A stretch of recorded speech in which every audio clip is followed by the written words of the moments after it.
Bonjour à tous et bienvenue sur le plateau de Courrier du Cœur. Alors aujourd'hui nous allons parler d'un sujet très intéressant. On va s'intéresser sur la jante masculine, ce que veulent les hommes. Est-ce qu'ils sont amoureux? Est-ce qu'ils sont intéressés? On verra ça ensemble, c'est tout de suite.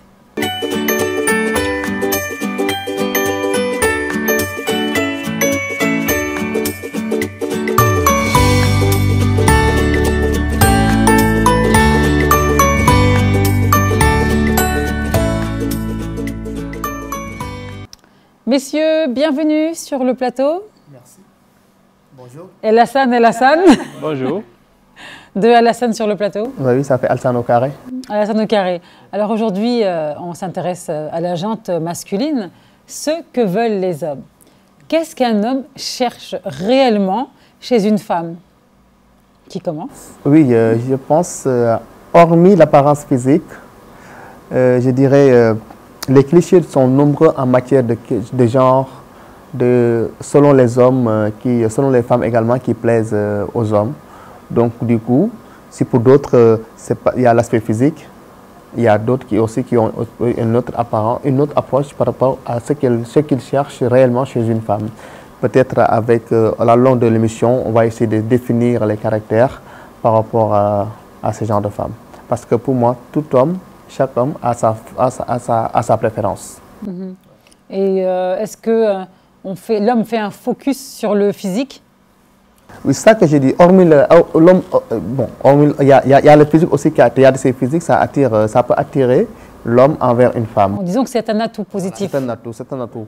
Mais vous savez, après, ça dépend aussi. Il y a de ces hommes, ils pensent que la femme idéale, c'est celle qui donne l'image de leur maman. Donc, juste pour dire, la femme protectrice, la femme qui prend soin.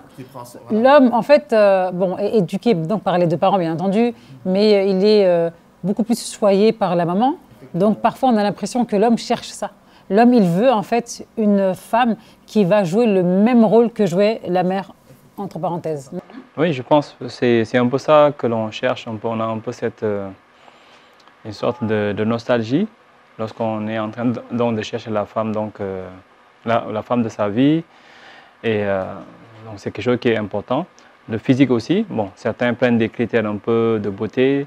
Il y a le caractère aussi.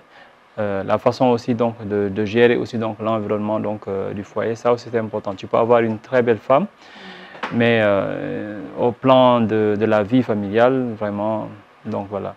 Certaines femmes aussi, comme on le voit dans ces nouvelles générations, elles sont super belles, mais on ne peut pas les mettre en cuisine. Et ça, c'est vraiment donc une catastrophe. Pour toi, déjà, tu as un des critères, c'est qu'elle sache cuisiner déjà? Oui, c'est important parce que la femme sache tout faire pour toi? Non, oui, c'est-à-dire il y a quand même un minimum. C'est-à-dire le foyer doit vivre. Je pense que donc quand on est en couple, donc c'est pas seulement entre deux personnes, bien c'est seulement donc le mari, la femme, les enfants. Des personnes viennent visiter donc le foyer. Donc, il faut les recevoir. Il faut avoir une femme qui puisse vraiment donc, rendre le foyer vivant. Savoir recevoir donc, les invités. Quand il y a des fêtes, des cérémonies, c'est important. Ben oui, c'est pour cela que je disais tout à l'heure, ça dépend aussi des hommes. Donc, quand j'entends Alsan parler, elle fait allusion à ces femmes organisatrices, qu'on l'on appelle. La femme qui joue un rôle qui respecte, qui essaie d'assurer la stabilité de la maison, l'harmonie. Mais par quoi? Par son bon, j'oublie le mot, je ne sais pas, abnégation. Par son abnégation par rapport à ce qu'elle vit et par rapport aussi à ce qu'elle cherche son homme. C'est-à-dire, toute femme aussi, il y a de ces femmes, elle peut être organisatrice comme elle peut être une femme aussi promotrice. Elle veut toujours être devant, malgré son homme qui est là, malgré aussi il y a toutes les conditions qui ont réuni pour qu'elle puisse être une femme au foyer, mais elle veut toujours être devant. Pourquoi déjà vous parlez toujours de femme au foyer là? Moi j'ai du mal, toujours femme égale femme au foyer. Non, c'est pas la femme au foyer, ce n'est pas la femme qui ne travaille pas hors de la maison. Mais une femme au foyer, c'est la femme qui joue vraiment son rôle dans le foyer, carrément. Donc, on peut avoir des activités, être chef d'entreprise, être une autorité, mais qu'on sente la présence de cette femme-là dans la maison. C'est important. Vous savez, l'absence d'une femme par rapport à son foyer ou bien par rapport à son homme, ça crée beaucoup de choses. Et cette absence-là, si l'homme le ressent, forcément, il va essayer de trouver donc, le moyen donc, de le combler. Donc, il faut que l'homme sente la présence de sa femme. Elle peut être ministre, elle peut être président, mais qu'on sache que c'est cette femme-là qui est la chef de maison. Donc, il faut ça, donc vraiment, il faut sentir que cette femme-là, c'est la chef de maison. Quels sont les critères les plus importants pour un homme? Pour vous, c'est quoi en fait la chose vraiment non négociable qu'une femme doit avoir? Je pense qu'il a dit tout à l'heure quand elle parlait de l'organisation de la maison. Non, ça c'est son choix. Oui, c'est son choix. C'est comme ça que je disais aussi. Mais la base aussi, c'est ça. Bon, ça peut être aussi le cas de Al-Hassan qui est différent de mon cas. Moi qui peut-être, je me dis, bon, je ne cherche pas une femme qui va rester uniquement à s'occuper des enfants à la maison, même si ça fait partie aussi de l'objectif de la femme. Mais l'homme veut toujours donc l'image d'une mère en fait. Voilà. C'est même pas femme, c'est une mère. Une mère, oui. En dehors d'être femme, vous êtes la maman parce que vous jouez beaucoup de rôles dans le foyer. Vous êtes d'abord l'épouse, vous êtes également la femme, vous êtes également la maman. Et puis je pense qu'également, elles sont beaucoup plus fortes que nous les hommes. Hein. Donc du coup, comme je disais dans l'introduction, on cherche souvent la femme qui donne l'image de nos mamans parce qu'à un moment donné, on a besoin aussi d'être protégé. Et pour se protéger, nul ne peut être meilleur qu'une mère. Donc, vu que tu as toujours été protégé, même quand tu vas avoir aussi ta propre famille, tu seras toujours un bébé devant ta maman. Donc, à un moment donné, tu te dis, bon, je vais essayer de chercher une femme qui va aussi m'assurer cette protection-là par rapport à ce que j'ai vécu durant mon enfance jusqu'à présent. Donc, pour moi, ça dépend également de chaque homme, sa façon de voir la femme idéale pour lui. Donc là, bon, si je vous écoute, pour vous, la chose primordiale, non négociable, c'est quel est le rôle d'une mère, d'une maman. Mais c'est ça, en fait, que vous cherchez chez une femme, rien d'autre. Bon. C'est-à-dire que ça, c'est important. Parce que les autres aspects, c'est des aspects qui ne sont pas pérennes. Bien, c'est sur un moment. Donc, les moments que l'on passe, les moments intimes que l'on passe avec son épouse, donc tout cela. Mais ce n'est pas seulement ça. C'est sur une journée de 24 heures, il y a le temps de sommeil, il y a le temps de réveil, il y a le petit déjeuner, il y a préparer donc, je ne sais pas, le mari à aller au travail, à la descente quand il vient, l'accueillir, tout cela. Donc en fait, il y a beaucoup de choses, quoi. Voilà. Donc on dit que l'homme est un gros bébé, mais en fait, c'est ça aussi, c'est la réalité. En fait, qu'une femme prenne soin de vous, mais limite, en fait, limite, vous êtes un enfant, quoi. Oui. Limite, vous êtes un bébé pour la femme. Oui, il faut qu'il y ait un...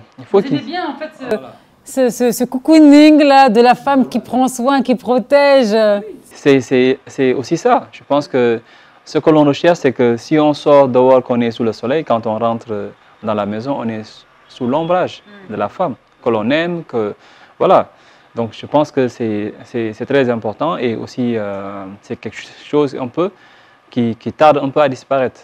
C'est des choses un peu... Il y a un peu le fait que maintenant, on cherche une certaine équité entre l'homme et la femme. Donc je vais chercher donc, les ressources, la femme aussi va chercher les ressources. Donc est-ce qu'on a le temps maintenant pour le foyer? Est-ce qu'on a le temps même pour avoir un projet? Aujourd'hui, quand par exemple, je discute avec certains amis et tout ça, ils disent, ok, bon, moi avec mon épouse, c'est 2 enfants, c'est fini. Après, bon, voilà, donc il n'y aura pas de troisième. Un garçon, une fille, c'est fini.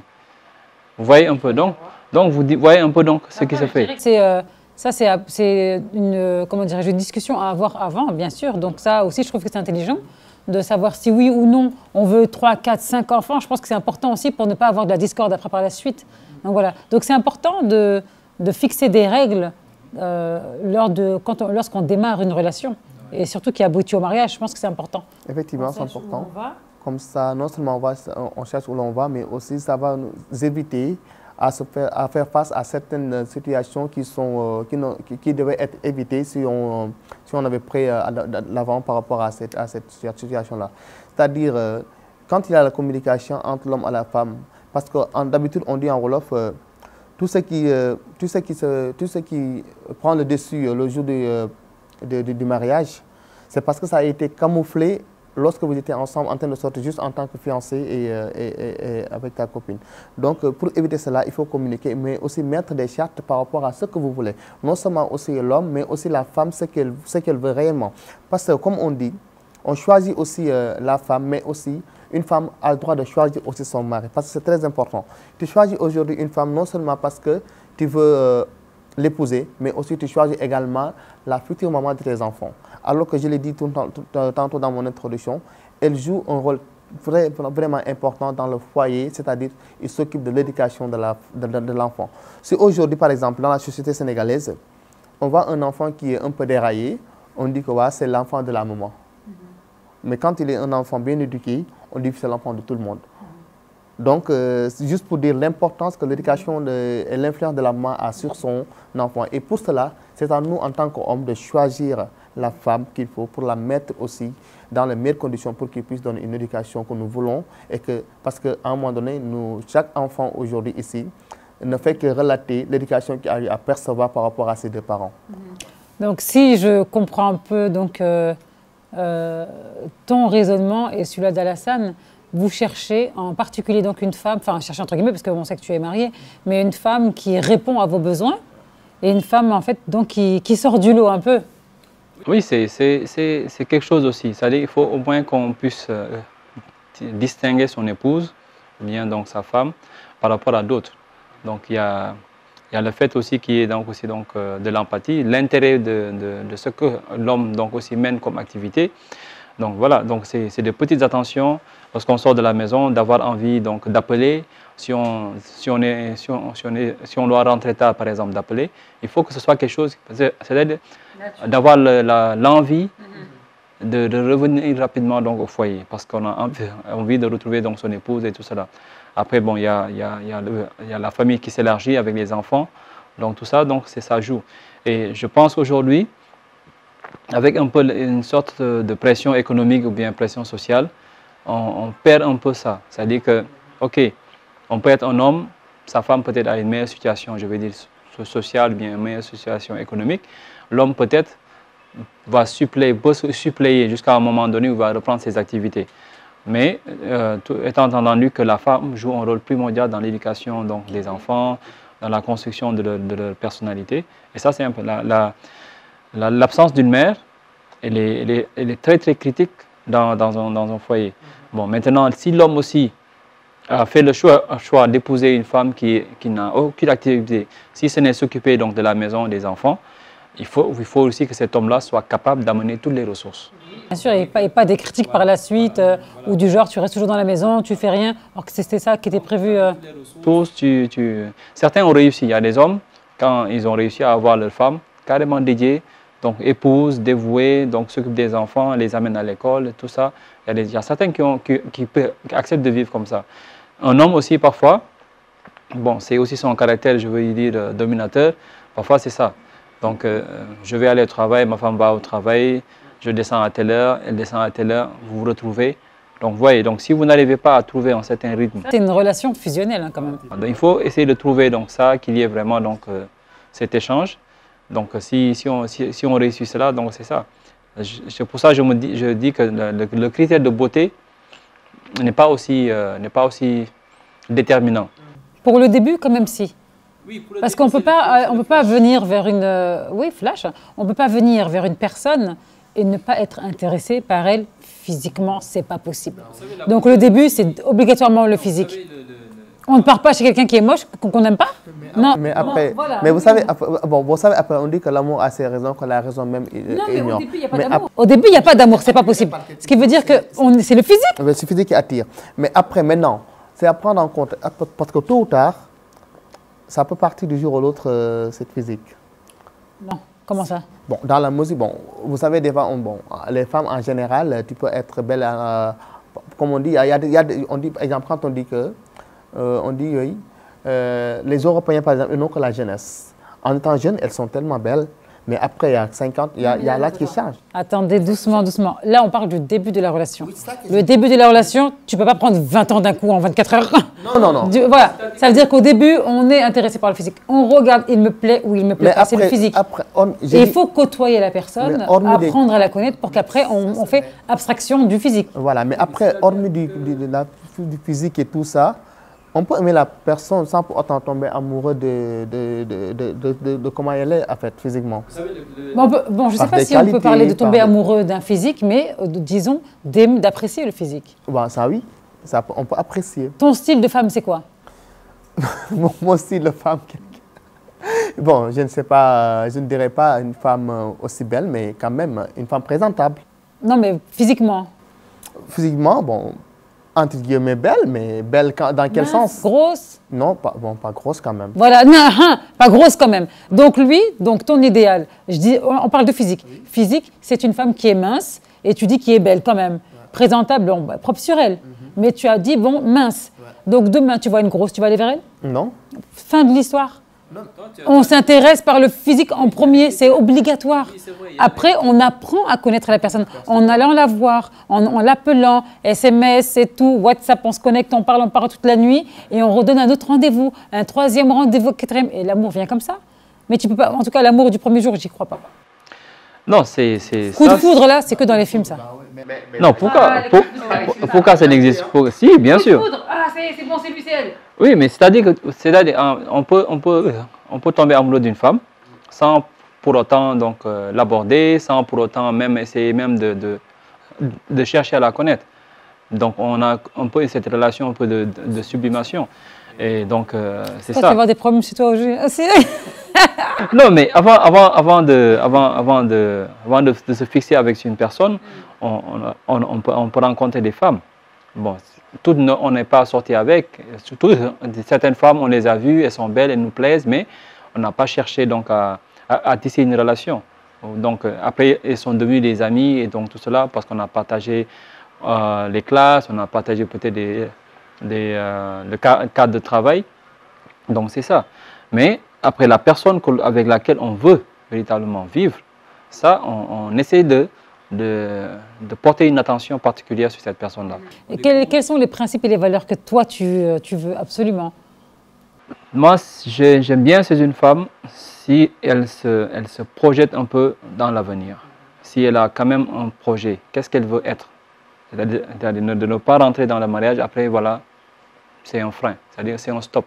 Maintenant, toi aussi en tant qu'homme, si tu as aussi donc ce projet d'épouser quelqu'un, si tu as suffisamment d'écoute, si vous avez suffisamment aussi donc de vision aussi, il faut aussi donc construire.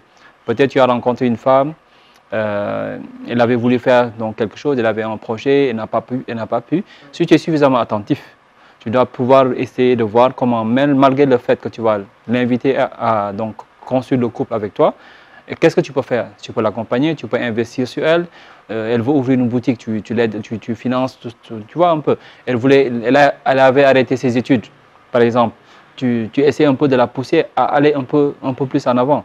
Donc de ne pas être carrément un frein aussi, parce que je pense qu'il ne faut pas être égoïste aussi. Donc pour laisser aussi donc, la personne que l'on aime aussi s'épanouir. Mais vous savez, nous sommes dans une société où actuellement, des fois, on peut trouver une femme qui est en activité. Lorsqu'ils ont commencé à sortir ensemble, la femme, elle travaille déjà. Mais à un moment donné, une fois l'épousée, l'homme même demande à la femme d'arrêter toute activité et de rester à la maison. Ça existe au Sénégal. Ça, je sais que ça arrive souvent. Voilà, ça arrive souvent. Et puis parce que tu sais pourquoi? Comme je vous l'ai dit. En général, la femme accepte? Elle accepte, vous savez pourquoi? À un moment donné, peut-être que c'est parce qu'elle aime, peut-être c'est parce qu'elle est contrainte à la société, elle est contrainte par rapport au regard qu'on a de la femme ici au Sénégal. Maintenant, ça a tendance à évoluer. Bon, moi, je pense que la femme accepte de démissionner de son travail parce qu'elle aime son mari. Voilà. Je ne pense pas que les femmes mariées au Sénégal, surtout la mentalité sénégalaise, ce n'est pas leur problème de ce qu'il y a dehors. Non. Elles, c'est vraiment leur foyer. Hein. C'est des lionnes, hein, les femmes. Ça peut être aussi une décision personnelle. Mais vous savez, des fois, on vous dit, bon, moi, je vais épouser une femme parce qu'actuellement, maman, elle est seule à la maison. Ça peut être une raison par rapport à l'homme. Maintenant, quand elle cherche une femme, il va chercher cette... C'est une domestique, quoi. Non, bon, je ne dirais pas domestique. Dame de compagnie? Dame de compagnie? Voilà, compagnie, oui. Compagnie, mais parce que peut-être la maman, elle est seule. Voilà, donc c'est ça. Donc, soit aussi pour dire que, bon, maman, elle travaille beaucoup, mais elle n'a pas elle n'a pas une personne qui va aller dans la maison. Donc, j'ai atteint l'âge de me marier, donc j'ai les conditions. Je vais essayer d'en chercher aussi pour qu'elle puisse accompagner maman à la maison. Qu'elle souffre. Mais ce n'est pas des raisons. Oui, mais c'est-à-dire qu'il faut éviter. Ça, ce serait une erreur pratiquement. Personnellement, ce serait une erreur. C'est-à-dire que tu choisis ta femme ou ton épouse, c'est pour construire un foyer. Toi aussi, tu es né d'un foyer, donc voilà. Il ne faut pas faire en sorte un peu de venir un peu, non. Vous êtes en couple, non, c'est pas ça. C'est-à-dire qu'il faut que vous-même, vous pouvez vivre dans la même maison que les parents, ça peut être du côté paternel, que du côté du mari, aussi bien du côté de l'épouse. Ça arrive. Donc, mais il faut quand même arriver à construire son propre foyer. Et donc, vous que vous puissiez partir. Aujourd'hui, si on voit la tendance que tous les couples, par exemple, dès qu'ils se marient, ils sont tous partis en appartement. Il y a des conflits qui se passent, les mariages donc ne durent pas, donc après c'est des... Pour toi, c'est pas bon que suite à un mariage, on prenne son appartement? Pour toi, c'est pas bon? Non, c'est pas que c'est pas bon, c'est-à-dire que c'est une question de et tu dis que quand les gens se marient et qu'ils prennent un appartement, c'est ça qui ramène les conflits? Il y a beaucoup de... Il y a, si. C'est pas vrai, ça. Non, il y a beaucoup de... C'est-à-dire que si on fait... C'est l'inverse, Lassane. C'est-à-dire que il y a aujourd'hui, quand on voit la tendance, moi j'ai vécu un peu autour de moi, des gens se sont mariés, automatiquement ils sont allés prendre des appartements, mais après c'est des conflits. C'est l'influence. Non, il y a l'influence, c'est ça que je disais tout à l'heure, il y a l'influence de la famille qui est là. Quel conflit on trouve lorsqu'on se marie et qu'on part avec son mari dans un appartement? Vous savez, Madame Thibou, on est dans une situation actuellement dans la société. On pense que c'est pour cela que d'autres disent que je vais chercher une femme pour l'amener à la maison parce que maman elle en a besoin. Certes, vous avez atteint l'âge de vous trouver une femme, vous avez les conditions sont là pour pouvoir bien s'occuper de la femme. Mais après, bon, tout ça dépend aussi de la personne. Moi, je dis tout le temps, c'est pas parce que Al-Hassania se marie aujourd'hui parce que sa maman, elle souffre du travail domestique qu'elle fait à la maison. Parce qu'elle a toujours fait. C'est vrai qu'après, en tant qu'homme, tu as toujours de la peine pour la maman quand elle fait certaines choses pour toi. Maintenant, tu te dis, bon, je vais chercher une femme. Mais pour moi, ce n'est pas une raison suffisante pour que je me dise, oui, là, bon, vu qu'elle travaille beaucoup à la maison, je vais chercher une femme. Ça aussi, c'est une question de choix personnel. Comme d'autres pensent que oui, si j'épouse aujourd'hui une femme et que je trouve un appartement dehors avec elle, ça va être source de problème. Alors que ça peut être source de problème pour d'autres, alors que tout à fait, ça peut être le contraire pour moi. En fait, j'ai envie de dire que cette mentalité ou cette culture de se marier et de rester au sein de la maison familiale, c'est que chez vous, ça, au Sénégal. Il faut vraiment que vous compreniez. Du moins, chez les musulmans. Hein. Je ne sais même pas si chez les chrétiens, pardon, il y a ça. Je ne sais pas. Mais maintenant, il faut vous réveiller, hein, parce que le Sénégal, ce n'est pas le monde entier. Hein. Déjà, toute l'Europe, je parle de l'Europe, l'Occident même, l'Occident. Et il faut savoir que dès qu'on se marie, on se barre. On part dans une maison à part. Voilà, même bien avant. 19 ans, les parents, ils sont là, ils prennent la porte. Tu sors, voilà. Mais voilà. C'est ça qui responsabilise l'être humain. Maintenant, quand tu me dis que c'est ça qui ramène les divorces et autres, ben, je dis non. Pourquoi? Parce que ça veut dire que donc, tout l'Occident va divorcer parce qu'ils se sont mis en couple, parce qu'ils se sont mis à part. C'est une question d'environnement. Oui, mais c'est pour vous dire que c'est pas le cas dans le monde entier. Oui, c'est pas les mêmes. Mais si on reste dans le contexte sénégalais. Mais regardez les bagarres qu'il y a. Lorsque l'homme ramène une épouse dans la maison et qu'il y a des sœurs, donc les belles-sœurs, c'est la bagarre. C'est la bagarre. Quand il y a trop de langue là-dessus, c'est la bagarre. Hein? Parce que la femme, elle a sa façon d'être. On va la critiquer tout au long de la journée. Et elle sera vue aux yeux de qui? Aux yeux de la belle-mère, aux yeux des belles-sœurs et des beaux-frères. Ah ben non, ta femme, elle a fait ci, ta femme, elle n'a pas ramené la tasse. C'est ça qui ramène les bagarres. C'est-à-dire que là, c'est le caractère de l'homme qui joue. Moi, je connais quelqu'un. Donc, c'est du fait, ça a créé un peu la rupture. Donc, c'est pas seulement du fait que cet homme allait chercher donc, une seconde épouse, mais c'est déjà que c'est son caractère. C'est-à-dire que tu sais que tu as une relation avec tes sœurs, elles sont tes sœurs. La relation, donc, elle est bien claire. Ça, c'est ton épouse. Donc, si tu gères ton épouse comme il se doit, tes sœurs ne peuvent en aucun cas interférer. Moi, je suis d'avis que quand deux personnes qui s'aiment sont en couple, même s'ils ont des problèmes, ils peuvent se mettre à deux. Si véritablement la volonté est là de se réconcilier, ils peuvent se réconcilier. Parce que quand ils s'aimaient, ils n'ont demandé de permission à personne. Donc, s'ils veulent se régler leur problème, s'ils ont un différend, ils veulent régler le problème, ils se mettent à deux, ils ont la volonté de se remettre ensemble, ou bien de régler le problème, ils le règlent. S'ils ne veulent pas que ce problème soit réglé personne, le monde peut s'écrouler, ils ne vont jamais aller. Mais vous savez, tout à l'heure, vous avez parlé d'une chose très importante, c'est-à-dire quand vous disiez qu'à un moment donné, c'est à l'homme de prendre ses responsabilités, de savoir trouver des limites à ses sœurs, à sa femme, mais aussi à sa maman. Parce que c'est vrai que dès que tu es encore jeune, tu es tout le temps dans l'environnement familial, à un moment donné, tu trouves une femme, tu l'amènes à la maison. Ce que tu faisais, ou bien le temps que tu donnais à tes sœurs et à ta maman, tu ne le peux plus, tu le fais consacrer à ta femme. Ça peut être chose de jalousie. Maintenant, mais vous savez aussi... La jalousie ne doit pas avoir lieu. Dans les normes. Mais comme il l'a dit, c'est à l'homme de prendre ses responsabilités. Maintenant aussi, ça peut être... nos mamans ont toujours une influence, la majeure partie de nos mamans ont toujours une influence. C'est chez les enfants, mais surtout chez les hommes.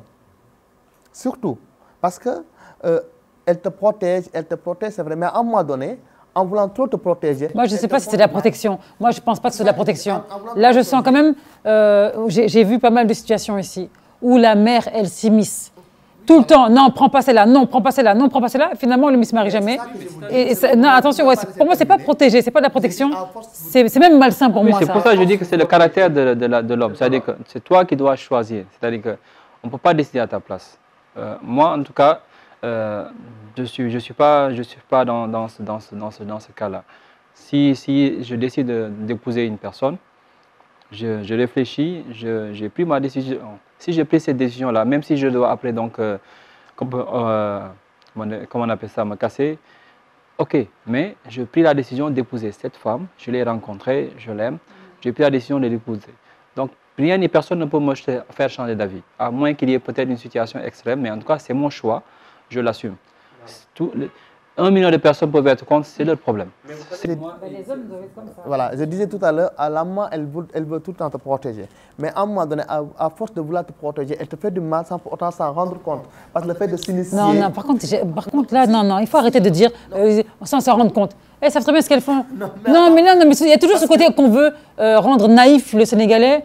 Ou le rendre comme un innocent. Il faut arrêter ça, mais vraiment carrément. Quand quelqu'un fait quelque chose, il sait qu'il le fait. Mais ils ont une conscience quand même. Oui, mais vous serez d'accord avec moi que toute maman ne souhaite que le meilleur pour son fils ou bien pour sa fille, pour ses enfants en quelque sorte. Attends, une mère, on va dire dans les normes, parce qu'il y a tout dans le monde, bien sûr qu'elle veut le bien pour son fils, mais son point de vue, ça ne veut pas dire qu'elle aura raison dans tout, hein. Et surtout, hein. Et ça ne veut pas dire qu'elle ne va jamais faire des erreurs. C'est un être humain. C'est pourquoi j'ai parlé tout à l'heure du mot responsabilité de l'homme. Tu vas aussi trouver des limites par rapport à ta femme, que ce soit chez ta femme, chez tes sœurs. Chez sœurs sont mes sœurs. Rien au monde ne va faire que je vais les oublier ou bien être en conflit avec elles. Rien. Comme aussi, il faut qu'elles acceptent que rien au monde ne va me faire changer de vie par rapport à ma femme. D'abord, pour moi, c'est à l'homme. Quand ton homme est faible, pour moi, ça débute, la faiblesse de l'homme commence là où il permet à ses sœurs de venir raconter des trucs négatifs par rapport à sa femme. Là, il ne faut jamais l'accepter. Que ça soit tes sœurs comme pour ta maman. Donc, je parle de responsabilité encore une fois qui revient. Maintenant, peut-être la communication que tu vas avoir par rapport à ta maman va être différente par rapport à la communication que tu auras envers tes sœurs. Mais tout ça, ça sera dans le cadre de bien faire et aussi trouver des limites. À chacun sa place, il n'y aura pas de conflit, il n'y aura rien du tout. Le temps que je vais consacrer à ma femme, c'est ma femme, parce que moi, je l'ai choisi non seulement pour venir me tenir compte, mais aussi c'est la future maman de mes enfants. Donc, ça aussi, il faut qu'on essaye de voir tout ça et qu'on essaye de ne pas faire comprendre aux autres que oui, la famille africaine, la famille sénégalaise, il faut que tu cherches une femme pour essayer de non, je ne suis pas d'accord, d'un moment. Non, franchement. L'émission des beaux-parents, que ce soit du côté de la femme que de l'homme, c'est désastreux pour un couple. Donc l'homme aussi doit avoir son caractère. Il doit savoir que maintenant, il gère un foyer. Il est en train de construire aussi donc, quelque chose qui va donc perdurer dans le temps et dans l'espace. Il peut commencer par avoir épousé sa femme, il l'amène dans la maison familiale, mais à terme, il va donc devoir sortir. Et ça, c'est quelque chose qu'il faut faire. Maintenant, il faut aussi, du fait qu'on est sorti aussi, on garde les relations, c'est-à-dire bon, ce qu'on appelle la teranga entre la belle-sœur, donc la femme, ses beaux-parents, tout ça là, d'accord. Mais il ne faut pas que ce soit aussi donc, une sorte d'exigence. Parfois, on tombe sur des belles-mères ou bien des beaux-pères qui sont exigeants. Donc, c'est ça. Donc, chaque fois, donc, convoquer donc, leur fille ou bien convoquer leur fils et tout ça. Donc, voilà. Non, il faut que ce soit de naturel. Voilà. Et puis, en général, quand ça se passe très bien, on a toujours envie d'aller chez la belle famille. Tout le temps, de les rendre visite. Alors là, les hommes, j'allais dire les hommes, j'ose pas, il y a un homme marié, les gars vont me gifler ici. Ah, oui. On va voir un micro-trottoir et un petit peu écouter ce que pensent les Sénégalais. Et donc, le thème du jour, ce que veulent les hommes. C'est parti.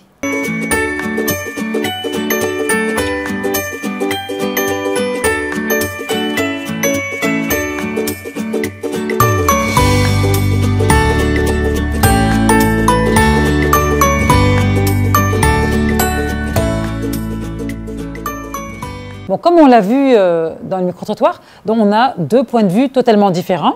Donc il y a un homme qui disait que les femmes ne connaissent pas vraiment leur valeur et qu'il faut justement qu'elles l'apprennent. Bon, on a d'autres qui pensent que la femme idéale, il faut qu'elle ait des valeurs, des principes, qu'elle soit bien à la maison, qu'elle ne sorte pas, qu'elle reste à la maison. L'autre, carrément, il a dit qu'elle reste à la maison. Donc bon, ça c'est son critère. Pour lui, donc... la femme idéale, c'est une femme donc, qui reste quand même un petit peu au foyer. Oui, effectivement, parce que c'est très important. L'un d'eux, il a bien dit que c'est pas le fait que dès que l'homme sort, la femme sort automatiquement. Ou bien aussi de faire attention. Si tu écoutes trop ce qui est au dehors, il faut considérer le comportement de sa femme dans le foyer. Quelqu'un peut venir dehors de lui, j'ai vu ta femme ici, j'ai vu ça.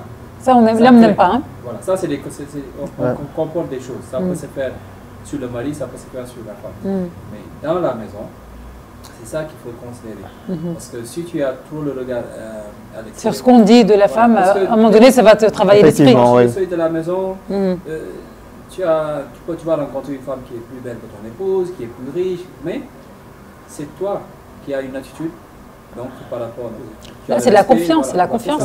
Mais si tu t'imagines, tu es au bureau, tu as beaucoup de responsabilités, tu ne peux pas te concentrer parce que tu t'imagines... Qu'est-ce qu'elle est en train de faire? Voilà. GPS sur les portables. On suit la femme. Oui. Il y en a qui le font. C'est ça. Mais pourquoi Est-ce que c'est pas plus pour se rassurer? Est-ce que c'est pas un manque de confiance que l'homme a quand il dit c'est mieux qu'elle reste dans la maison? Est-ce que c'est pas un manque de confiance? Excès de jalousie. Excès de jalousie. Et de possession, c'est de la possessivité là, ils sont trop possessifs. Il y a des hommes aussi qui sont très possessifs, mais il y a ceux qui sont très possessifs aussi un excès de jalousie.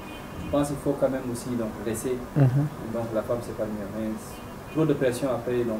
Non, Alassane, c'est vrai qu'Alassane, toi ton état d'esprit, je le connais depuis des années, c'est vrai qu'Alassane c'est vraiment, lui il porte la femme quoi. Lui, non, il applique vraiment ce que Allah a prescrit dans l'islam, donc la satanisme. Donc lui, il est vraiment dedans. Effectivement. Il est pour l'épanouissement de la femme, mais sachant que la femme aussi respecte l'homme. Moi, j'aime beaucoup ta mentalité. Comment tu vois la femme, j'aime beaucoup, mais malheureusement, tu sais que ce n'est pas tous les hommes qui voient la femme comme ça. Donc, j'ai eu une anecdote, ça j'avais regardé sur les réseaux sociaux, ça m'avait choqué. L'homme, il disait qu'il préférait les moutons que sa femme. Et donc, il s'occupait beaucoup plus des moutons, il passait tout son temps avec les moutons que sa femme. Il a dit, pour lui, le plus important, ce sont les moutons. La femme, c'est secondaire. Est-ce que vous vous rendez compte de la gravité des propos? Non, là, on préfère l'animal à un être humain? Non, c'est-à-dire que là, cet individu lui-même a un problème. Voilà. Psychologiquement, il est dérangé. C'est une sorte de transfert. Il transfère un peu donc, ce qui doit donner comme affection donc, à une personne, un être humain. Il le transfère un peu. On peut aimer, on peut avoir des passions. Donc, mais l'amour, c'est différent de la passion. Pourquoi les hommes veulent absolument garder la femme dans la maison? Ils ont peur de quoi concrètement? Non, pas tous les hommes, mais peut-être quand on va pour ce reportage, lui, parce qu'il dit oui, peut-être aussi lui, il a répondu en disant que ça peut être par jalousie. Et puis pour moi, ça ne devrait même pas être ça, parce que vous vous connaissez bien avant de vous marier. Vous avez eu le temps de vous connaître des années parce que tu n'as pas connu la fille aujourd'hui et que vous vous êtes marié demain. Donc il y a le temps que vous avez... Ça existe quand même. Hein. Oui, ça existe. Mais...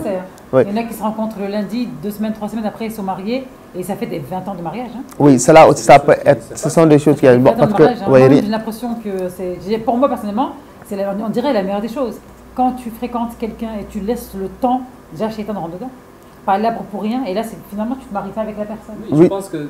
Et j'ai l'impression que ça fonctionne mieux quand tu connais pas.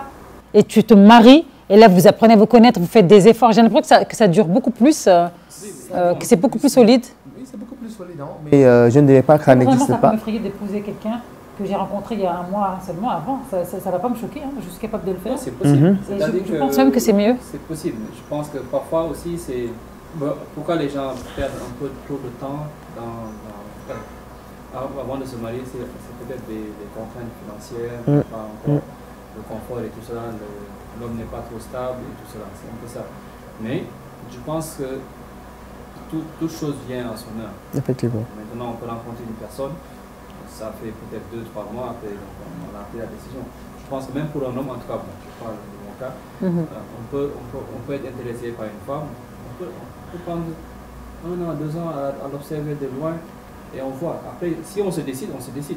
Maintenant, mais pendant 1 an, 2 ans, tu ne dis pas qu'elle va filer entre tes doigts? Non. Parce que les femmes aussi, elles veulent des choses. Ça, on verra la semaine prochaine ce que veulent les femmes. Mais 1 an, 2 ans, tu peux. Si elle t'est destinée, il y a ça aussi.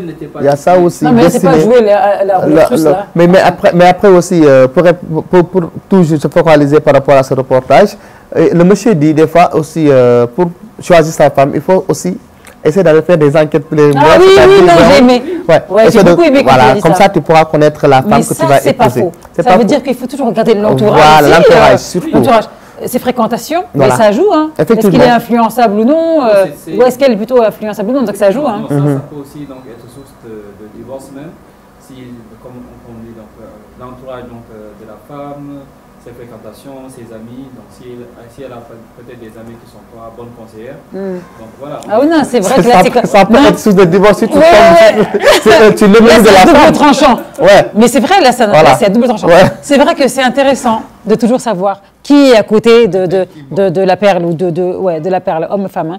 Donc c'est intéressant de voir un petit peu son milieu, de voir les parents, de voir les frères et sœurs, de voir les amis, de voir les fréquentations pour se donner une idée. Mais des fois aussi, ça peut être irrédhibitoire. Ça veut dire que tu vois ça, tu dis ah non c'est bon finalement je ne vais pas rentrer dedans parce que si je me marie avec elle, bah, je vais me coltiner ses amis, sa famille et tout. Donc c'est vrai que c'est à double tranchant. Hein. Oui c'est à double tranchant, mais après bon. Ça fait partie de nous en fait. Des fois bon, on te demande est-ce que tu connais ses parents. Des fois tu veux dire la maman. Bon, j'ai une fille avec qui je sors depuis des années et puis j'aimerais bien la prendre comme épouse.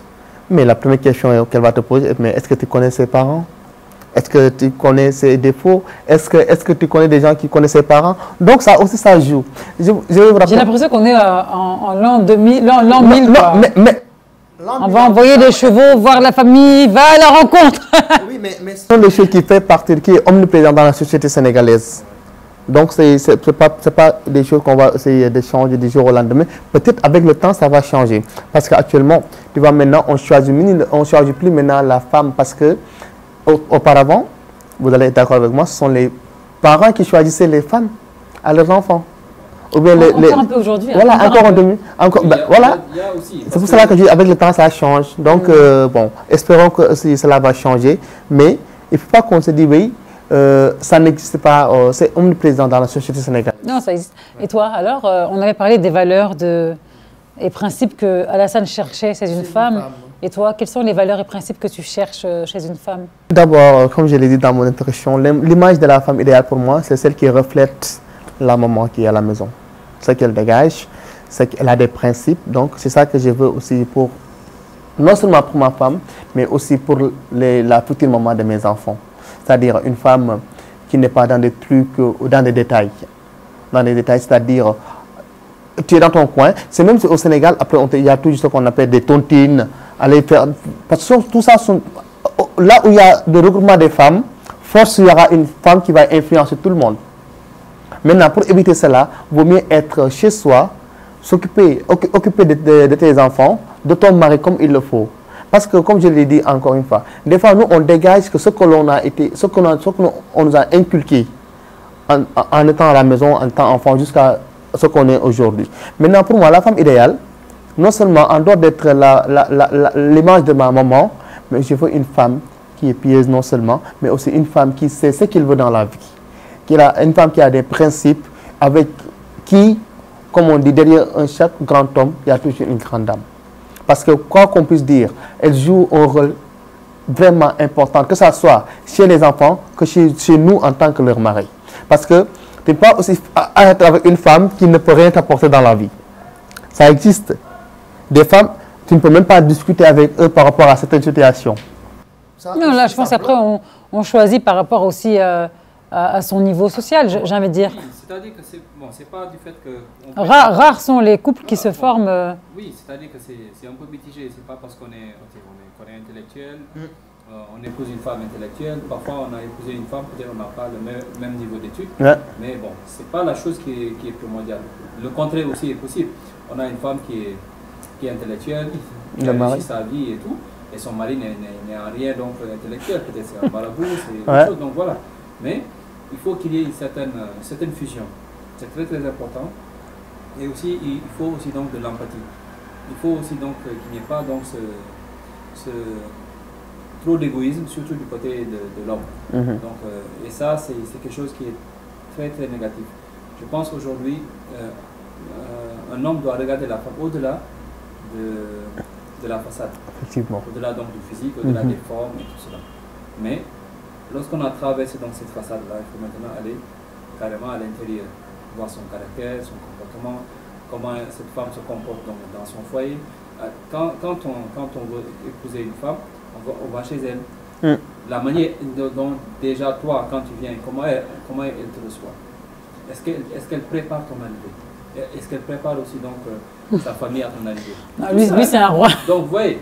Donc, et ça, c'est des choses. Donc, c'est des choses. Parce que quand tu rentres du boulot, est-ce qu'elle a préparé ton arrivée? Est-ce que tes babouches sont devant? Est-ce que ton verre d'eau est là avec les glaçons dedans? Je vous donne un cas pratique. Par exemple, vous êtes dans les affaires, dans les business. Et, ok, vous avez vos partenaires qui viennent tout régulièrement. Mais, vous dites, ok, aujourd'hui, je vous invite chez moi.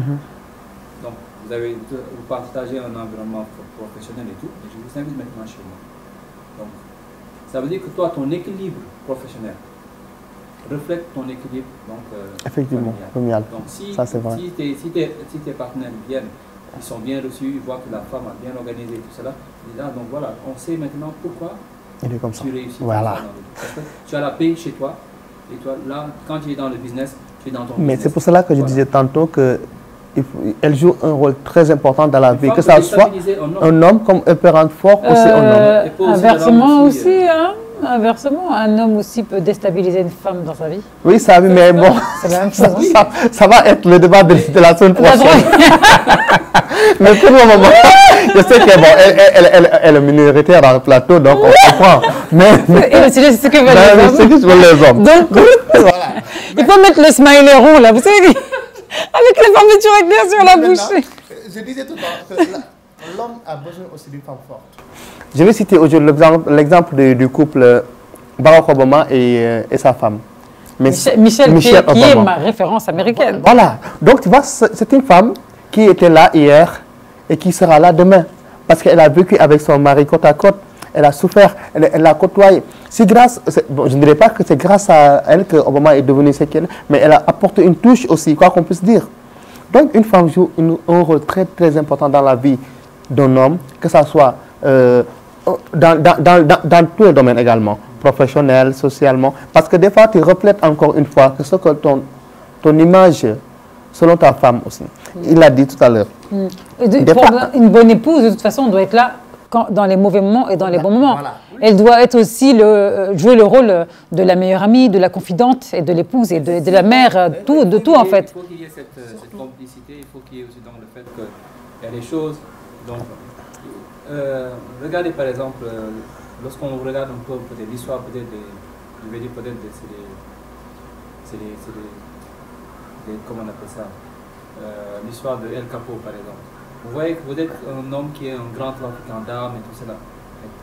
Imaginez un peu comment elle est, soit sa compagne par exemple, bien ça. Voilà, c'est pas la même chose. Ces personnes qui sont les plus dangereuses au monde, ouais.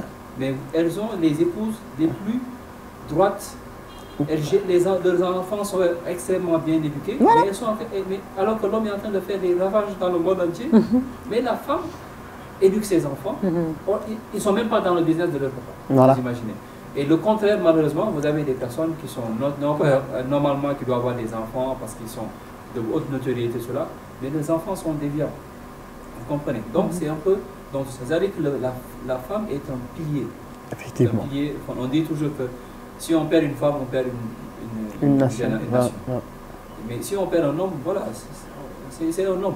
Mais une femme, vous imaginez combien d'enfants peuvent naître donc, du ventre de la femme. Et combien après maintenant. Ça veut dire que c'est toute une génération. Lorsqu'on a, je pense si je me trompe, lorsqu'on a demandé au prophète Mohammed sallallahu alayhi wa sallam, on lui a dit quand est-ce que commence l'éducation de l'enfant? On dit c'est à commence au choix de la maman. On lui dit, encore une non, c'est encore le choix de la. Donc pour vous dire que c'est important. Donc c'est important de choisir la femme avec qui on doit s'accompagner pour la vie, même si on doit aussi, comme on dit, avoir d'autres épouses, mais il faut quand même les choisir. On dit il faut choisir la femme qui est belle, parce que c'est important aussi. Donc la beauté de la femme, c'est important. Il faut choisir une femme qui est pieuse. Ça aussi, il faut choisir une femme aussi qui a aussi un bon caractère. Donc tout ça c'est important. Maintenant, si une femme réunit tout ça, la beauté, le bon caractère et tout cela, donc vous avez la femme, c'est fini. Vous n'avez pas besoin de chercher d'autres. Donc c'est à l'homme de... Mais il y a souvent les femmes qui ont les trois, mais c'est pas pour autant qu'elles sont mariées. Et c'est pas pour autant qu'on va donner beaucoup plus de considération. Oui, c'est-à-dire que... Elles se démarquent du lot, mais, c'est l'homme qui finalement est trop exigeant, ou je ne sais pas. Parfois aussi, vous savez aussi, c'est une... je pense ou parce que l'homme a beaucoup le choix. Aujourd'hui, en 2021, l'homme a la possibilité d'avoir 5 femmes en 1 heure, tac-tac sur Internet et tout, que finalement, il ne se casse pas la tête à vouloir en choisir une et à essayer avec celle-ci. C'est ça aussi la problématique. C'est-à-dire qu'aujourd'hui, on est un peu dans une sorte de concurrence, ou bien c'est une sorte de course vers la recherche du plaisir immédiat. On ne cherche plus quelque chose qu'on va donc garder pour demain. On veut un plaisir aujourd'hui, après c'est fini, on oublie, on passe. Donc, c'est des collections. Certaines femmes le font, certains hommes le font. Mais si on veut véritablement, vous voyez, vous pouvez avoir un homme qui est grand courtisan. Mais au moment de choisir une femme, il va aller chercher dans un village reculé du fin fond de Fongolémie, prendre sa femme là-bas et venir. Mais pourquoi porter le choix sur un village? Non, je dis ça comme ça. Oui, c'est ça aussi parce que aussi, bon, pour répondre, parce que aussi, on pense que maintenant, les bonnes femmes se trouvent au village. Et que les mauvaises sont en... C'est vrai qu'on dit que la grande ville, ça, on peut chercher un peu la mentalité des femmes. Une femme qui est une femme du monde. Ouais. Si tu épouses une femme du monde, il faut l'épouser avec son monde. Ouais. Voilà. Donc tu épouses une femme qui est déjà dans son univers, déjà dans son élément. Tu ne peux pas venir là-dedans dans sa vie comme un grain de sable. Et tout chambouler, ouais, c'est clair. Ouais, il y a ça aussi. Voilà. Ça, c'est de l'égoïsme. Si bien sûr. Tu as trouvé une femme, et toi, tu construis avec elle un univers. Mais si tu l'as trouvé, et ça c'est aussi bien, tu as un homme qui est naturellement super occupé, qui peut être très riche, il a beaucoup de responsabilités. Imaginez, vous êtes marabout, vous êtes chef religieux. Vous avez des milliers, ou pour ne pas dire des millions de personnes, de 1er janvier au 31 décembre. Comment doit être la femme de ce chef religieux-là? Ou bien comment doivent être les épouses de ce chef religieux qui est tout le temps à la disposition? Mais c'est un homme, c'est un être humain. Il est père, il est époux. Donc voilà. Donc il doit, maintenant, vous imaginez la responsabilité. Bah, c'est clair que si parmi ces femmes, il y en a une qui est mouton noir, donc qui va sortir, qui va en boîte, c'est clair que là, ça casse l'image du marabout. Donc là, c'est vrai qu'il faut faire vraiment attention à la personne qui nous accompagne, et par rapport aussi à notre style de vie, à notre cadre de vie, professionnel ou autre. Vous savez, c'est ça. Aujourd'hui, s'il n'y a pas donc cette relation assez fusionnelle, et donc aussi le respect qu'il y a donc entre la personne et l'homme aussi, c'est très important. C'est pour ça que je me dis que le couple n'est solide que lorsque les deux personnes ne font que. C'est-à-dire que personne ne peut interférer. C'est-à-dire qu'il n'y a même pas un grain de sable qui peut s'immiscer entre eux. Effectivement. Même si cet homme épouse une seconde, mais en tout cas, quand il est avec sa première femme, c'est ça. Il est avec sa première femme. Quand il est avec sa deuxième épouse, il est avec sa deuxième épouse. Que la première femme lui dise oui, mais ta seconde femme a fait ceci, c'est pas son nom. C'est ça. Donc il faut que tu aies une certaine des moments uniques avec ton épouse. Il faut ça. Parce qu'aujourd'hui, c'est ça qu'on perd. C'est-à-dire le temps. Le temps est devenu très précieux. on est en train de courir et on perd du temps. Si vous calculez sur une journée, imaginez, vous avez au moins fait, je vais dire, médicalement on dit 8 heures de sommeil, mais peut-être c'est pour l'enfant, au moins 5 heures de sommeil. Même moins. C'est 24 heures. Vous avez au moins 2 heures de temps, vous le perdez dans les transports, entre la maison et aller donc au travail. Vous imaginez. Vous avez 8 heures de temps de travail. Vous imaginez. Maintenant, qu'est-ce qui vous reste? Vous avez 1 heure de temps pour peut-être manger. Tu es avec ta femme ou tu es avec ton mari pour pas 2 heures de temps, vous dormez. Imagine un peu, sur 24 heures, vous n'avez absolument systématiquement que 2 heures de temps avec la moitié. Avec ton mari ou bien avec ta femme, sur 24 heures. Tout ce temps-là maintenant. Maintenant, sur ça, quand les enfants viendront, il y aura combien de temps? Des minutes. Quand après, maintenant, tu vas prendre une seconde épouse, ça sera combien de secondes? Donc c'est ça. Donc il y a le temps qui joue. Le temps est très important. Personnellement, moi, ma bataille, c'est la bataille du temps. C'est de ne pas être trop occupé. On dit que le temps, ça se crée. Voilà. Donc le temps, il faut créer des moments où on le passe avec sa femme. Surtout. Et rien que sa femme, ou bien avec son mari. Ou bien des moments qu'il faut passer rien qu'avec ses enfants et rien que ses enfants. C'est une certaine discipline qu'il faut avoir. Le temps, il est très très précieux. Aujourd'hui, on perd beaucoup de temps. Donc, et ça, c'est quelque chose qu'il faut savoir gérer. Moi, ma crainte, c'est juste ça. C'est le temps à passer avec les enfants, le temps à passer avec la femme, parce que bon, on a la pression de l'accomplissement social par rapport à l'avoir. Mais le bien-être, on a tendance un peu à l'oublier. Alors Alassane, j'ai bien écouté donc ton point de vue et ton discours sur comment gérer son temps. Mais il y a quelque chose qui m'intrigue dans l'affaire d'Alassane là. Alassane parle souvent de deuxième, troisième, quatrième épouse. Alors ma question est, je ne vais pas quitter ton mari ici, si tu veux faire une petite coupure, un petit montage, mais ma question elle est, mais est-ce qu'un homme doit obligatoirement avoir une deuxième ou une troisième ou une quatrième pour être épanoui? Non, c'est pas obligatoire. C'est pas obligatoire. Chacun a son projet. Et si ce qu'on veut faire, on se sent bien avec une seule épouse, c'est ça. Parce que c'est une question de vision. C'est une question aussi de comment on veut donc avoir son foyer. Je pense que la chose la plus importante, c'est la paix. Donc on ne peut pas vivre dans un foyer avec des tensions, que ce soit avec une seule épouse ou bien avec plusieurs épouses. Et il faut aussi considérer, certains sont dans les couples monogames, d'autres sont dans les couples polygames. Mais c'est vrai que ce qu'on entend toujours, c'est les altercations entre la famille. Et elle a versé donc beaucoup de choses sur son épouse. Non, c'est pas. Mais vous savez aussi, c'est un problème. C'est un problème de choix aussi également. Parce que nous sommes, c'est vrai, la religion, des fois, d'autres se masquent derrière la religion pour dire que oui, ils nous ont demandé, on a l'autorisation jusqu'à 4 femmes. Mais ils oublient de mentionner que, on dit aussi, si tu as la possibilité, il y a une condition qui est là. Si. Donc, on demande si vous avez la possibilité d'épouser 4 femmes, mais faites-le. Mais aussi, vous avez aussi les moyens de les mettre tous au même pied. Mais allez-y. Mais tout le monde oublie cela et dit que oui, la religion dit qu'on a jusqu'à 4 femmes. En fait, ils utilisent, voilà, et ça masque derrière cette religion. Maintenant aussi. Mais est-ce que ça ne veut pas dire que l'homme est insatisfait? Insatisfait, bon, c'est pour cela que c'est une question aussi de choix. Des fois aussi, tu peux avoir la possibilité d'avoir jusqu'à 4 femmes et que tu choisis d'être avec une seule femme. Parce que pour moi, rien n'est beaucoup plus... vous savez, un jour, toute personne, nous, aujourd'hui, ici, moi, personnellement, je demande qu'un jour, si je fonde ma famille, que je pars en premier. Mais beaucoup de gens sont partis aujourd'hui, mais là où ils ne sont pas à l'aise. Parce que tout le temps, derrière eux, il y a des querelles entre les enfants qui ne se parlent plus. La première femme et la deuxième femme ont toujours des interrogations, ont toujours des problèmes. Tout ça, c'est la faute de l'homme. Pourquoi? Parce que ce que tu dis à la première femme est diamétralement opposé par rapport à ce que tu dis à la deuxième.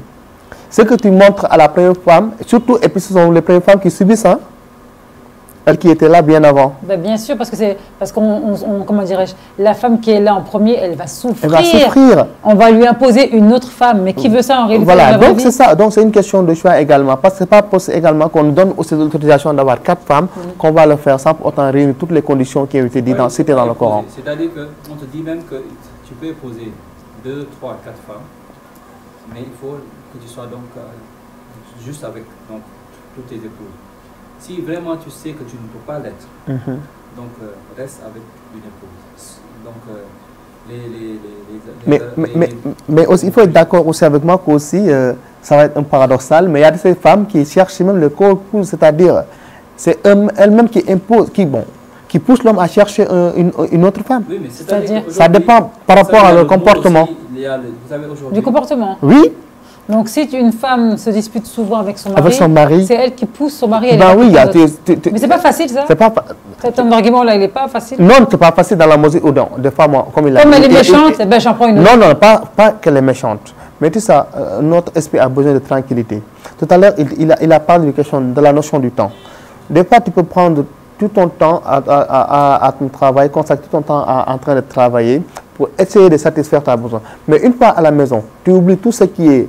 Parce qu'avant d'être journaliste, avant d'être quelqu'un, tu es déjà Al-Hassan. Donc, une fois à la maison, je prends tout ce qui est mon domaine professionnel, je mets ça à côté, je suis homme de la maison. Mais si maintenant je suis à la maison et que je passe cette tranquillité-là, je passe ce que j'ai besoin au sein de ma famille. Mais attends, même si je ne veux pas épouser une femme, mais je vais chercher, ce n'est pas forcément que je dis que je vais le faire, mais beaucoup d'hommes le font, ils ne vont pas épouser, mais dites-vous que carrément ils ont une maîtresse à côté.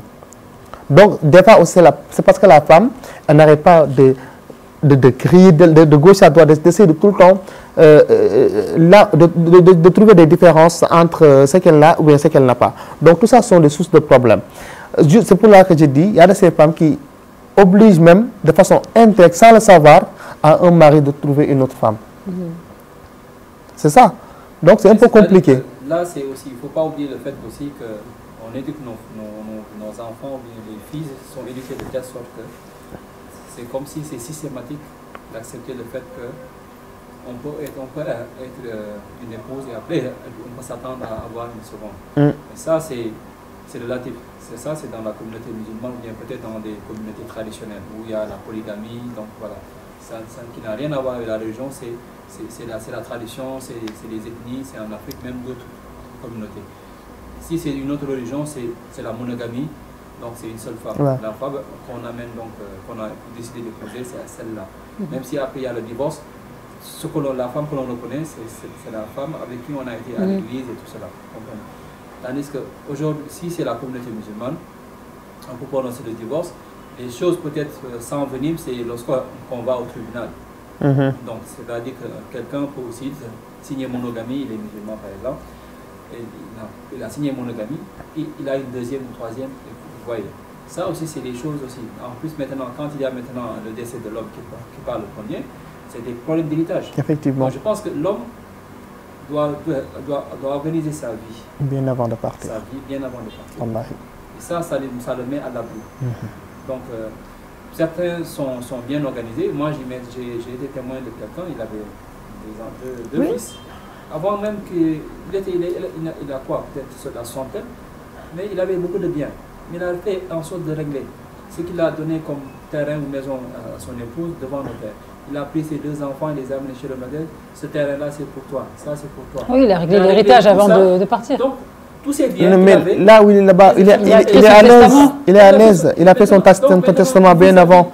Mais par contre, ce que nous voyons actuellement, il y a beaucoup de gens qui souffrent de cela. C'est-à-dire, ils se disent que oui, actuellement, le papa, il est parti en premier. Mais nous qui sommes là, nous payons les pots cassés. C'est-à-dire, il ne nous a pas mis dans un environnement où on peut aussi nous aider. Parce que aussi, l'éducation qu'on te donne, ça que tu reflètes. Mais aussi, ça peut être une éducation qui va être néfaste par rapport à ce que toi tu veux donner. Ça peut être aussi source de motivation que tu te dis oui, ce que j'ai eu à vivre durant mon enfance, je ne vais jamais accepter que cela arrive à mon fils. Donc, c'est le souhait de tout un chacun. Mais maintenant, on prend aussi encore une fois prétexte, comme la religion dit que oui, on va épouser quatre femmes encore une fois parce qu'on a la possibilité. Tu peux signer la polygamie sur la feuille, mais tu ne dois jamais le faire. Tu ne dois jamais le faire. Mais tout à l'heure, je vous disais qu'il y a des femmes... Il n'y a pas de garantie, là. Il n'y a pas de garantie. Il n'y a pas de garantie. Pour moi, c'est endormir les gens. Non, t'inquiète, je signe polygamie, mais non. Il n'y a pas de garantie. Je ne prends pas. Avec la femme. C'est-à-dire que même quand on est musulman, voilà. C'est-à-dire qu'il ne faut pas se fixer des choses qu'on ne va pas accepter. Effectivement. Si on n'est pas en mesure de respecter ça, mieux vaut on signe polygamie. On peut l'être ou ne pas l'être. Ne pas l'être, voilà. On peut, maintenant, ce qui est trop dommageable, c'est qu'on signe monogamie, après, on a après pris une deuxième, une troisième. Mais même est-ce que les hommes qui signent monogamie, polygamie, pardon, c'est une garantie qu'ils n'ont pas eux-mêmes des maîtresses? Il n'y a pas de garantie. Un homme, c'est un homme. Il n'y a pas de garantie. Mais monogamie, polygamie, un homme reste. C'est le même homme qui signe la feuille. Hein. Cela, c'est un problème. Ah oui, c'est pas la garantie de. C'est pas garantie, mais aussi, vous savez, une femme, elle peut faire de telle sorte que son mari n'aura même pas une pensée pour aller chercher une autre femme. Non. Vous savez pourquoi? J'ai dit non. Parce que l'infidélité, c'est pas la femme qui maîtrise ça. Non, je suis désolée. L'infidélité, c'est pas la femme qui va faire. On peut trouver la femme la meilleure au monde. Oui. On peut trouver la femme qui a vraiment eu, qui est exceptionnelle. Mais l'homme, il va quand même la tromper. Je suis désolée, là, c'est carrément faux. C'est une question de choix. C'est une question de choix. C'est pas la femme qui fait que l'homme, il va rester fidèle à la fidèle. C'est l'homme lui-même qui va faire la fidélité. C'est ça que je dis, c'est une question de choix. Et on peut trouver une femme qui va faire en sorte que l'homme ne trompe pas. C'est ça que tu as dit. Ah ben oui. On a filmé, aussi. Eh ben non, c'est faux. Non, si. On peut avoir une femme juste exceptionnelle, qui a toutes les qualités, qui est irréprochable. L'homme va la tromper? Non, je ne pense pas. J'ai dit tout à l'heure que chaque fois que l'on franchit le seuil de sa maison et qu'on est en couple, qu'on est marié, on remet en cause, donc, je vais dire, comment on appelle ça, la responsabilité et le respect. C'est-à-dire que chaque fois qu'on sort de ça, que ce soit l'homme, que ce soit... C'est pour ça que la confiance, elle est importante. Voilà. Mais il faut aussi que, en tant qu'être humain, il faut se donner sa paix intérieure. Je ne peux pas sortir de la maison et après je me dis que ma femme est en train de me tromper. Il faut que tu puisses avoir un esprit zen. Sans la confiance, il n'y a rien qui va fonctionner. Voilà. Ça c'est vrai. Sans la confiance, il n'y a rien qui fonctionne dans rien, que ce soit l'amitié ou l'amour. Hein. Même le fait de dire que j'ai confiance en mon épouse, déjà tu as la suspicion. C'est-à-dire qu'il faut que tu aies la paix. C'est-à-dire que quand tu sors de la maison, tu es sorti de la maison. Donc voilà, tu t'occupes de ce que tu fais dehors, tu rentres à la maison. Mais si quand tu es dans la maison, quand tu sors de la maison, tu commences à réfléchir, c'est-à-dire que même dans ton bureau, tu n'es pas présent, tu es absent dans ton bureau. Tu es là physiquement, mais ton esprit est ailleurs.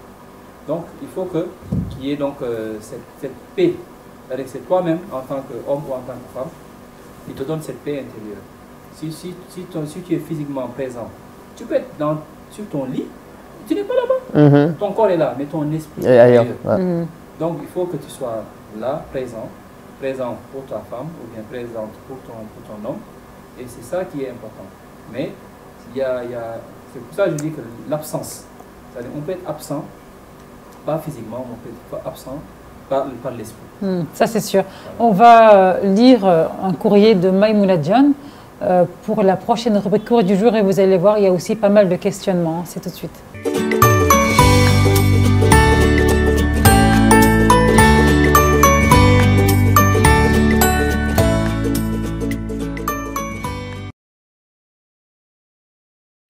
Alors voilà le courrier de Maïmouna Dione. Bonjour Kumba, ce sujet m'intéresse particulièrement. J'espère que tu pourras m'éclairer un peu. J'ai rencontré un homme, il était tellement attentionné, affectueux, généreux, drôle, tout ce qu'une femme cherche chez un homme. Mais aujourd'hui, 2 mois plus tard, il est devenu distant, ne répond plus à mes appels, or qu'au début de la relation, il me parlait, il m'écrivait chaque jour, matin, midi et soir. Ai-je fait une erreur? Maïmouna Dione. Alors, Maïmouna Dione se pose la question, a-t-elle commis une erreur à cause du comportement de son ami, je ne sais pas si c'est fiancé, copain ou autre, qui montrait donc des signes affectueux, attentionnés, il appelait tout le temps. Et aujourd'hui, elle est un peu perdue parce qu'elle se demande, mais qu'est-ce qu'elle a fait? Qu'est-ce que j'ai fait? Est-ce que j'ai fait un faux pas? Qu'est-ce qui se passe dans la tête des hommes guerriers là? Moi, je pense qu'elle n'a pas commis une erreur. La personne qui doit même se faire des autocritiques, c'est l'homme. Parce que c'est elle qui a peut-être un problème mental. Toi aussi. Un problème mental, t'as dit? Ben oui, parce que je ne peux pas comprendre. Tu changes un problème de personnage, parce que tu ne peux pas changer du jour au lendemain, être une autre personne vis-à-vis de la personne à qui tu prétends être. À qui tu prétends être avec la bonne personne. Donc c'est un peu compliqué. Je pense qu'elle n'a pas de problème à se poser ou à se reprocher. Par contre, si c'était elle, si j'étais à sa place, par contre, je vais faire beaucoup attention et attendre avec... parce que tôt ou tard, il va revenir. vu qu'il a eu le temps de faire 2 mois, 3 mois, sans pour autant rien dire, donc j'en suis certain qu'il va venir aussi aujourd'hui. En ce moment-là, elle aura aussi l'occasion pour elle de rendre la PS par rapport à cette bain. Tu veux qu'elle se venge alors? Non, elle se venge, mais à sa façon. Oui, à sa façon. Et puis je pense que cette histoire va aussi l'éveiller par rapport à d'autres circonstances qui vont venir à l'avenir. Oui, de faire attention, de ne pas croire que tout est acquis. Bon, je pense que peut-être qu'il y a eu un peu trop d'intensité dans la relation, je pense au début. Oui. Et après, donc, finalement, donc, c'est comme si voilà, la mayonnaise a prise, donc, comme une mousse de neige. Après, donc, tout a fondu. Je pense que c'est un peu donc peut-être un manque de l'intensité qui était au début n'est plus là.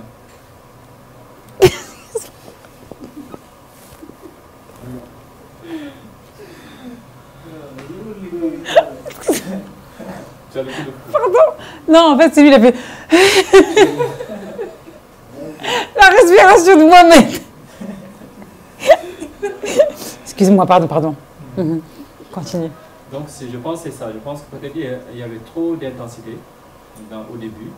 Et après, finalement, ça s'est retombé. Oui, mais est-ce que c'est pas aussi... Là, on est en train de perdre la file, là. On est en train de perdre le fil.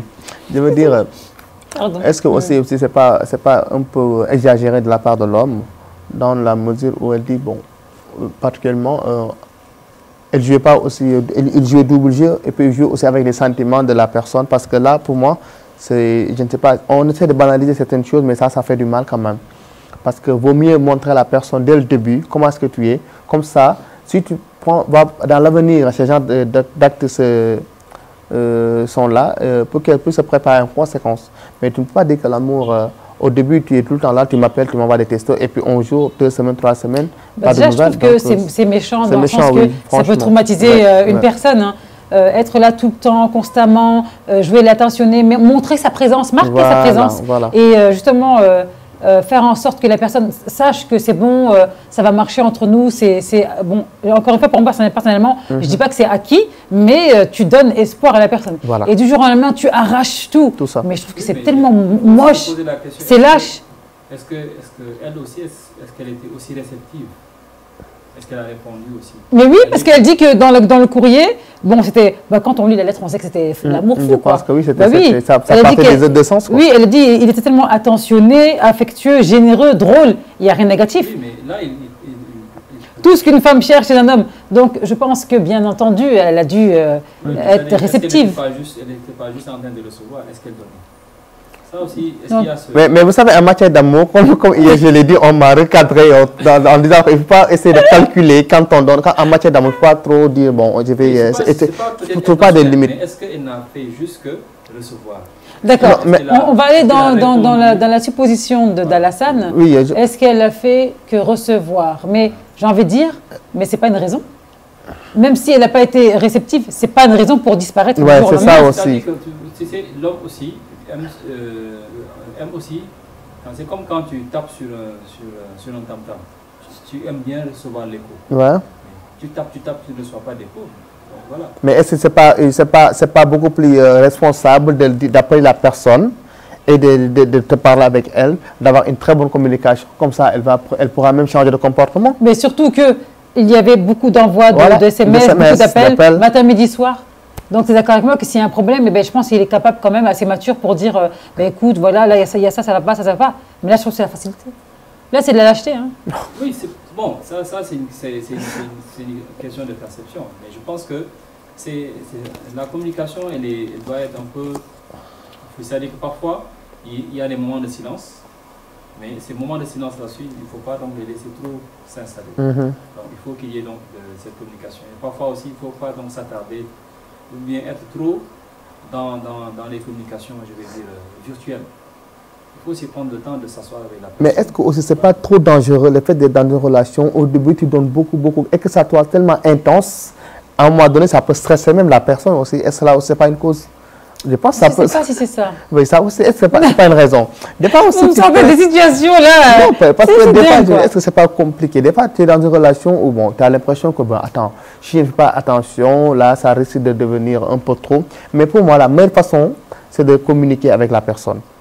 En La fait, communication. ça dépend des Ouais, gens. des gens, Bon, toi, tu dis que peut-être que ça peut effrayer une personne, d'autres non, d'autres vont apprécier, parce que bon, elle apprécie quand même. Donc, elle apprécie justement ces messages intenses, ces appels intenses. Mais il y a beaucoup de femmes qui aiment ça. Hein. Donc, Oui. tu vas me dire quoi? Ça, c'est la semaine prochaine. Ce que veulent les femmes. Mais il y a beaucoup de femmes qui adorent ça. Ouais, Bien sûr. C'est vrai. Ça marque la présence. Oui, Ben oui. mais Pour moi, c'est même un sentiment de sécurité. Oui, mais c'est-à-dire que ça dépend aussi des personnalités. Si on est un homme qui est très expansif, c'est pas un problème. Donc même si la personne n'est pas trop réceptive, ok. Si c'est aussi donc la femme aussi qui est trop expansive aussi, c'est pas un problème. Mais si on n'est pas dans ce cas-là, donc il faut se poser la question, est-ce qu'elle n'a pas fait seulement que recevoir?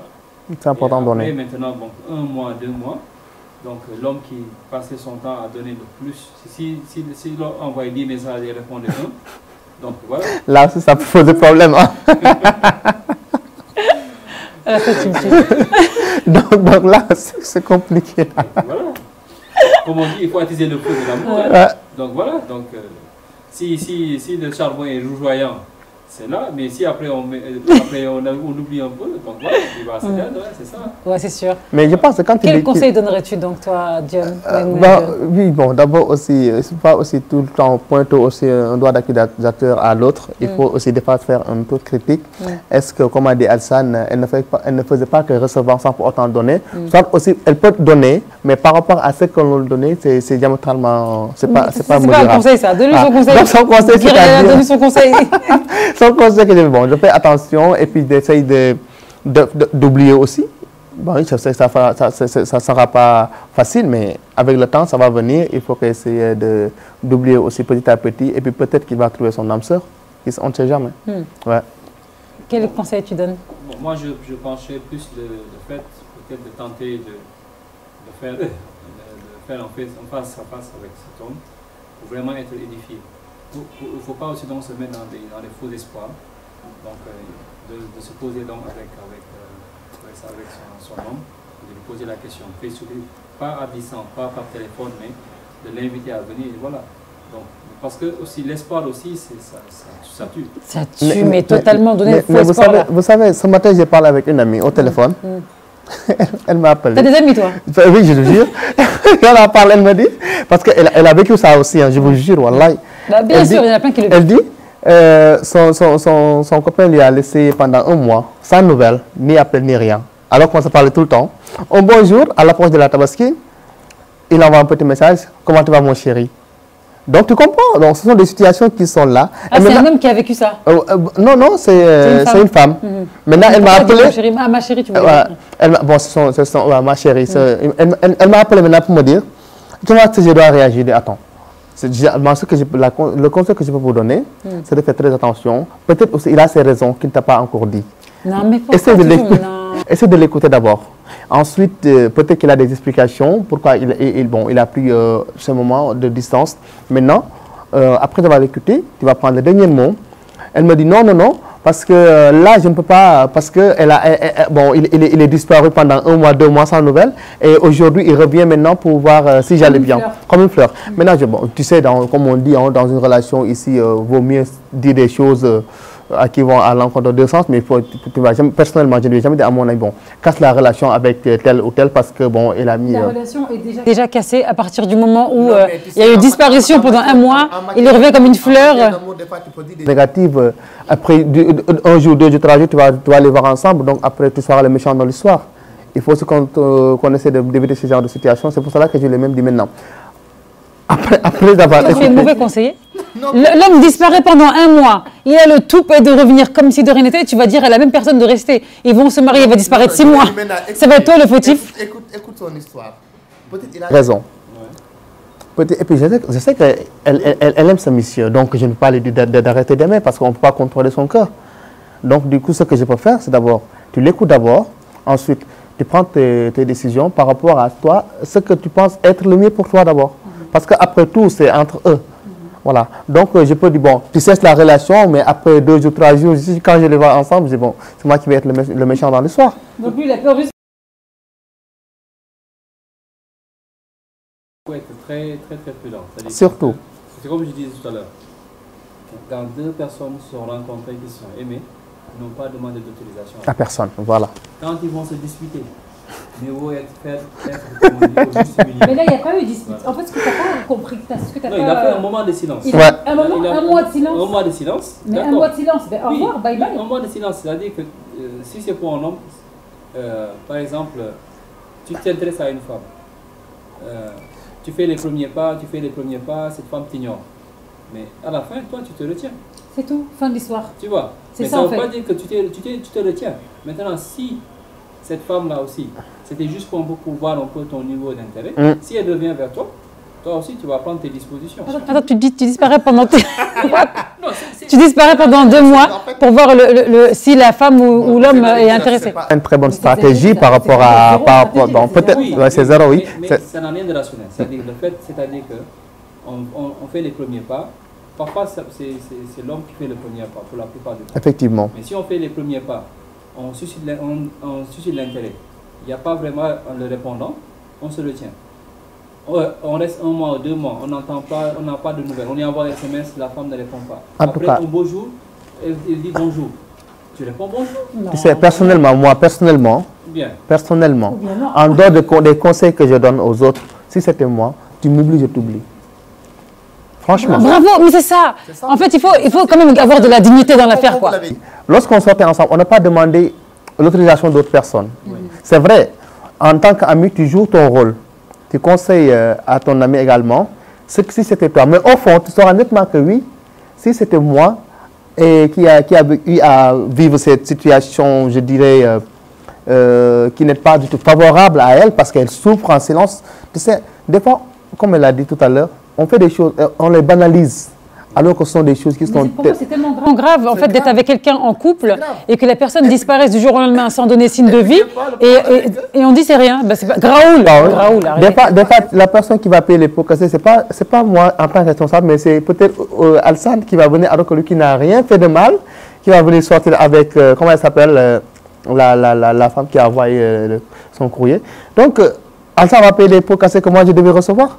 Donc c'est un peu compliqué, tu fais du mal à la personne, maintenant c'est un autre innocent qui va venir souffrir à ta place. Non, le choix de casser une relation, c'est entre les deux personnes. Mais la relation est cassée. T'as pas lu ou quoi? Tu veux que je relise ce courrier? 2 mois plus tard. 2 mois plus tard, il n'y a plus rien, il est distant, il n'y a plus d'SMS, il n'y a plus d'appels. C'est lui qui a rompu là. Supposer que la relation est cassée. Mais est-ce que le sentiment est mort? C'est ça. Doucement là. C'est ça. Quand tu disparais pendant 2 mois ici là, tu disparais définitivement. Moi, le conseil que je donnais à Maïmouna John, toi, tu as donné ton conseil. Moi aussi, je donne mon conseil. Là, je connais déjà. Maïmouna, soyons très sérieuses. Déjà, je vais commencer par ai-je fait une erreur? Je vais te dire, tu n'as fait aucune erreur. Parce que, bon, pour moi, c'est une relation fusionnelle que tu entretenais. Affectueux, généreux, drôle, attentionné, et tout ce qu'une femme cherche chez un homme. Donc, c'était une relation parfaite. Excuse-moi, tu n'as fait aucune erreur. Donc, il t'appréciait, il appréciait ce qu'il voyait, il appréciait ce qu'il avait. Et aujourd'hui, subitement, il a disparu. Tu n'as rien perdu et tu n'as fait aucune erreur. Moi, ce que je vais te dire, c'est de vraiment mettre un gros cadenas sur ton cœur là et de changer. Pendant les 2 mois où il a disparu, ça se trouve, il a pris une autre femme à côté, où là, il était encore attentionné, généreux et drôle. Et maintenant que ça ne marche pas, il revient. Ah, on ne sait pas ce qui s'est passé derrière. Donc, le conseil que je vais te donner, c'est que tu es jeune, tu as tout le temps devant toi de rencontrer la personne idéale qui ne va pas te fausser en cours de route, quand tu seras bien à l'aise, bien assise, où tu as bien goûté tout ce qu'il t'a donné, et du jour au lendemain, on te l'enlève. Maïmouna John, Artira Kilema. Artira Kilema. Il y a d'autres choix encore dehors. Il n'y a pas un homme sur terre, il y en a des milliards et des milliards. Donc, tu as le choix. Sois patienté. Inch'Allah, Rabbi Alamin. Tu auras le bon qui ne va pas disparaître pendant 2 mois et revenir comme une fleur, comme si de rien n'était. Jamais de la vie accepte ça. Il faut quand même connaître sa valeur. Dans les micro-trottoirs, il y a un homme qui a dit « Les femmes ne connaissent pas leur valeur ». Il faut vraiment que tu apprennes à te connaître toi. Tu vaux de l'or. De toute façon, les femmes, c'est diamant. Ah, on t'a pas dit ça, femme, c'est diamant. Ou bien? Oui, mais des fois aussi, on mesure aussi la valeur de la femme selon comment elle est, ça c'est bien déjà, mais aussi on est dans une société où peu importe ta beauté, peu importe ta situation, je veux dire, peu importe dans le domaine auquel vous évoluez, il y a toujours un manque si vous n'êtes pas marié. Il y a ça aussi, il y a ce regard de la société qui est là, qui pèse encore une fois. Il y a beaucoup de femmes qui souffrent en silence par rapport à cela. Ce n'est pas parce qu'elles ne sont pas belles, ce n'est pas parce qu'elles sont un peu compliquées, ce n'est pas parce qu'elles n'ont pas ce qu'une femme a ou bien une autre femme cherche, ou bien un homme idéal, mais il y a l'aspect, il y a un manque toujours qui est là.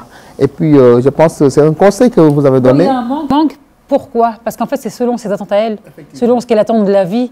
Après, il y a beaucoup de femmes qui ne sont pas mariées, elles ne sont pas en dépression. Donc après, c'est encore dans les mœurs sénégalaises. C'est ici dans les traditions du Sénégal où la femme, elle est en totale destruction, dépression. Si elle ne se marie pas, on va la juger. Regarde, ta sœur, elle est mariée, ta cousine, elle est mariée. Voilà, donc ça, c'est pas... Il y a aussi des hommes qui sont mariés sur le tard. Il y a aussi des hommes qui n'ont jamais eu d'épouse aussi. Même pas d'enfants. Donc ça aussi, c'est... Mais vous serez d'accord. C'est vrai que le regard est porté sur les femmes. Merci beaucoup. Moi, je connais quelqu'un, au-delà de la centaine, qui s'est marié. Il s'est marié vraiment très très tard, au-delà de la centaine. Mais peut-être parce qu'il n'a pas trouvé la femme idéale aussi. Oui, mais comme le dit El Hassan, on a tous un idéal féminin et masculin. Oui. Il y a aussi des après, se marier, pour dire à tout le monde je suis marié, je suis dans une bonne situation, je trouve que c'est un peu hypocrite. Il y a mon ami qui s'est marié. Donc tout ça pour avoir bonne figure, en fait, pour moi, c'est pas possible. Il vaut mieux être vieille fille pendant des années et des années. Il faut faire le choix de la bonne personne. Et voilà, que l'on soit homme ou pas, choisir la personne avec qui on veut. Ça, c'est vrai. Et moi, je reste ferme dans ma position où le choix est personnel. Donc, c'est toi qui te choisis la personne. Donc, si tu as décidé vraiment de t'engager pour aller jusqu'au mariage, tu assumes ton choix. Si tu dois aussi donc te séparer aussi, tu assumes ton choix. Mais il ne faut pas être influencé. Il ne faut pas donc avoir cette faiblesse, que ce soit homme ou femme, d'être influencé. Par la famille, par les amis. Surtout. Par qui que ce soit. C'est-à-dire que vous êtes deux, il n'y a pas un grain de sable qui doit pouvoir s'initier entre vous. Donc, si vous voulez vous parler, vous vous parlez. Si vous ne voulez vraiment pas vous parler, vous n'allez pas vous parler. Personne ne peut vous influencer. Parce que ce que vous ressentez, c'est chacun le ressent pour l'autre. Effectivement. À des degrés peut-être différents, mais chacun a été libre, a fait le libre choix de choisir telle personne ou telle autre. Et voilà. Donc c'est pas parce que oui, tu vas me faire des éloges, oui, si tu la perds, non, c'est pas ça. Parce que si tu perds espoir, c'est-à-dire que si tu casses, supposons que tu as vécu un divorce, tu es un homme, tu vas te morfondre, tu vas dire que toutes les femmes sont pas. Déjà, tu commences maintenant à te mettre dans des garde-fous. Tu vois, tu te protèges au maximum. Tu peux passer à côté de ton véritable amour.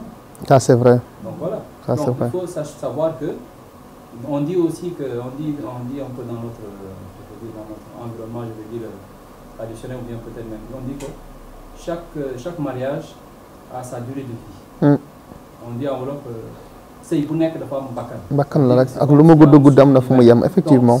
S'il est décidé que ce mariage devait faire 2 ans, son souffle divin c'est 2 ans. Vous devez être marié pour 2 ans. Après, voilà. Donc, c'est ça. Quoi. Donc, aujourd'hui, il faut qu'on puisse avoir un peu cette pleine conscience. Mais bon, je rigole parce qu'il a dit que oui, on dit que c'est bakkan la, mais aussi comme également on dit aussi, juste pour dire que quand deux personnes sont là, qui sont amoureux, franchement, quand tu dis des choses, il faut savoir quoi dire. Voilà. Mais ils sont ensemble. C'est sûr, c'est pourquoi moi je ne jamais dans l'histoire. Voilà. Parce qu'après, ça se retourne toujours contre soi-même. Tu mets du citron, tu mets tout dedans. Demain matin, ils sont comme sucre dans l'eau. En tout cas, moi, je ne rentre jamais dans l'histoire de couple. On va regarder donc la dernière partie de l'émission. Un jeune homme qui cherche l'amour. Et bon, c'est vrai qu'il est très, très drôle, très particulier, mais très intéressant à voir. C'est tout de suite.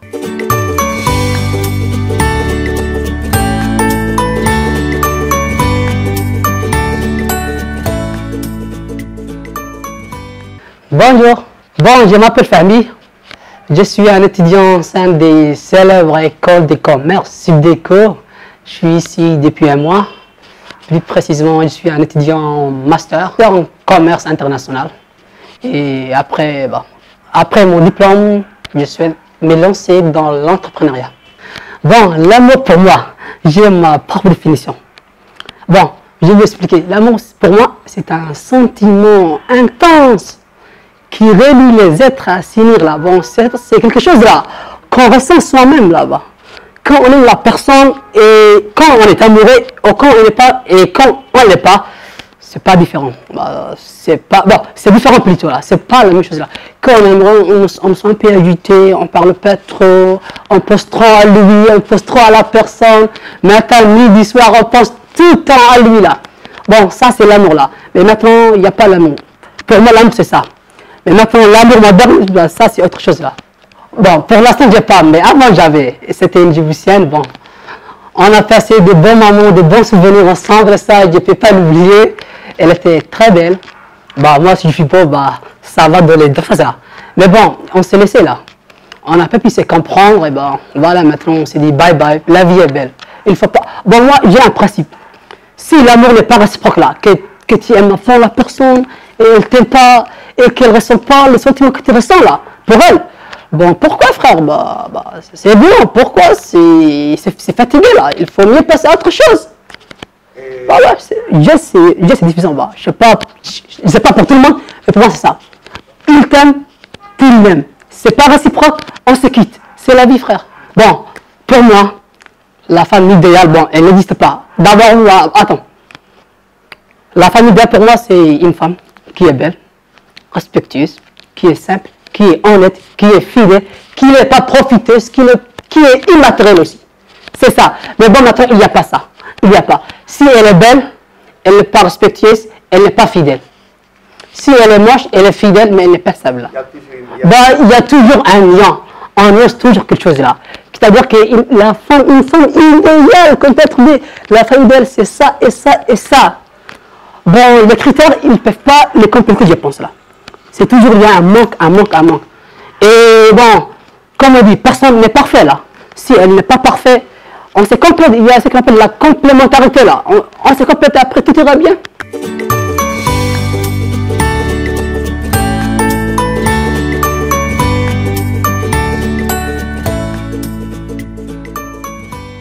Alors là, on a bien vu un reportage qui était très sympa et très marrant aussi, hein, très drôle. Farmi donc a la femme idéale en tête. Au début, bon, c'était un peu confus parce qu'il disait qu'il n'y croyait pas. Par la suite, il a dit, pour lui, finalement, la femme idéale, elle doit être déjà fidèle. Fidèle. Donc il disait, si j'appelle à 4 h du matin, elle a intérêt à décrocher et de me dire allô bébé. Là, je trouvais ça un peu marrant. Ensuite, il disait que bon, pour lui, le physique, c'est pas très important. Il n'est pas focus sur l'apparence de la femme. Lui, c'est vraiment ce qu'il y a à l'intérieur. On a entendu aussi, il faut que l'amour soit réciproque. Il ne veut pas, lui, tout donner. Je pense qu'il a un peu souffert de ça. Aimer une personne vraiment à être fou, et voilà, la folie, et il n'y avait pas de retour. Donc ça, pour lui, c'est vraiment niette. Aussi, donc, il disait qu'il aimerait avoir une femme sérieuse et aussi pieuse. Moi, je pense que c'est dans sa conviction, et je suis tout à fait d'accord avec lui. Je pense qu'il faut quand même, comme on dit, il faut être fou en amour. Je pense que c'est ça, il faut être capable de faire des folies. Et je pense que les femmes ont vraiment cette capacité de nous rendre fous. Je pense que... Moi, j'attends juste l'émission, ce que veulent les femmes. On va vous régler votre compte la semaine prochaine. Là. Soyez à l'abri. Donc, je parle donc en connaissance de cause. Donc voilà. Je pense que là, tu marques un point. On m'a fait acheter la pizza la plus chère donc de Dakar. Donc j'essaie donc comme on dit. Comme je suis avec lui, hein, donc à 4 h du matin, tu l'appelles. Donc voilà, à 4 h du matin, tu fais sortir ton mari du lit. Donc voilà, donc c'est l'amour fou.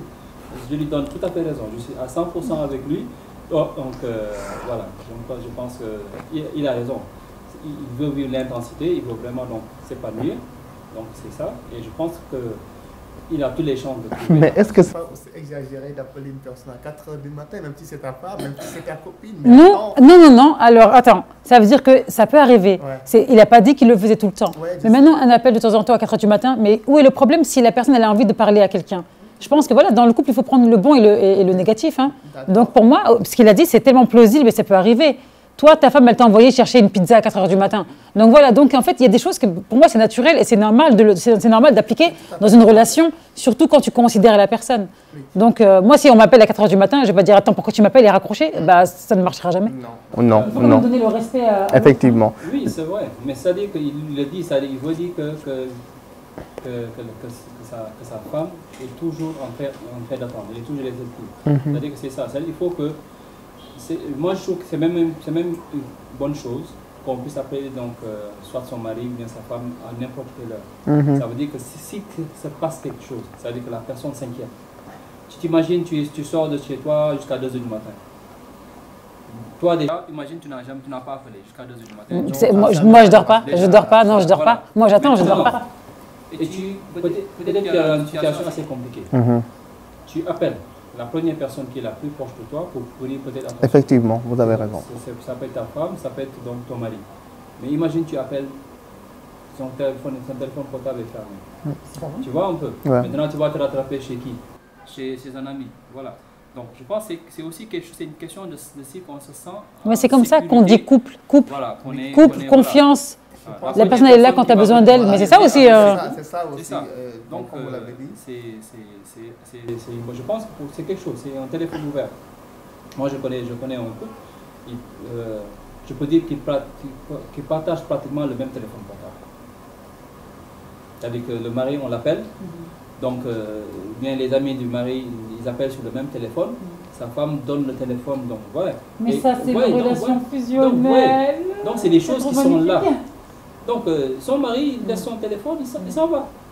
Il sait qu'à 100%, il peut mettre sa main sur le Coran. Il y a la confiance. Il n'y a rien. Voilà. Il y a la confiance. C'est ce qu'on dit tout à l'heure. Donc, c'est ça. La clé de la relation, et puis c'est ça. Lui, il est un peu dans cette situation.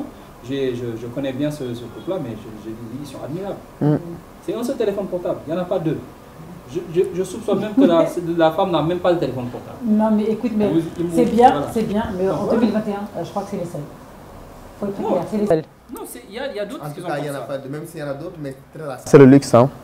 Ouais. Ça, c'est très rare. Non, mais tu sais, parfois, à un moment donné, je pense que même se chercher trop de problèmes au dehors, c'est se mettre en danger, ça porte personne. Je pense que le plus aujourd'hui, on a son petit cocon là, voilà, donc on descend le soir, on est bien accueilli, voilà, donc voilà, on se couche. Moi, par contre, j'ai beaucoup aimé, là il parlait il y a de ces maris, ils ne sont même pas capables de présenter, ils ont honte de présenter à leurs femmes. Parce qu'ils disaient que oui, des fois, ils sont même dans des espaces publics, soit le mari est devant et la femme est derrière. Oui, donc, voilà, donc c'est net. Et moi, je pense que c'est en retrait.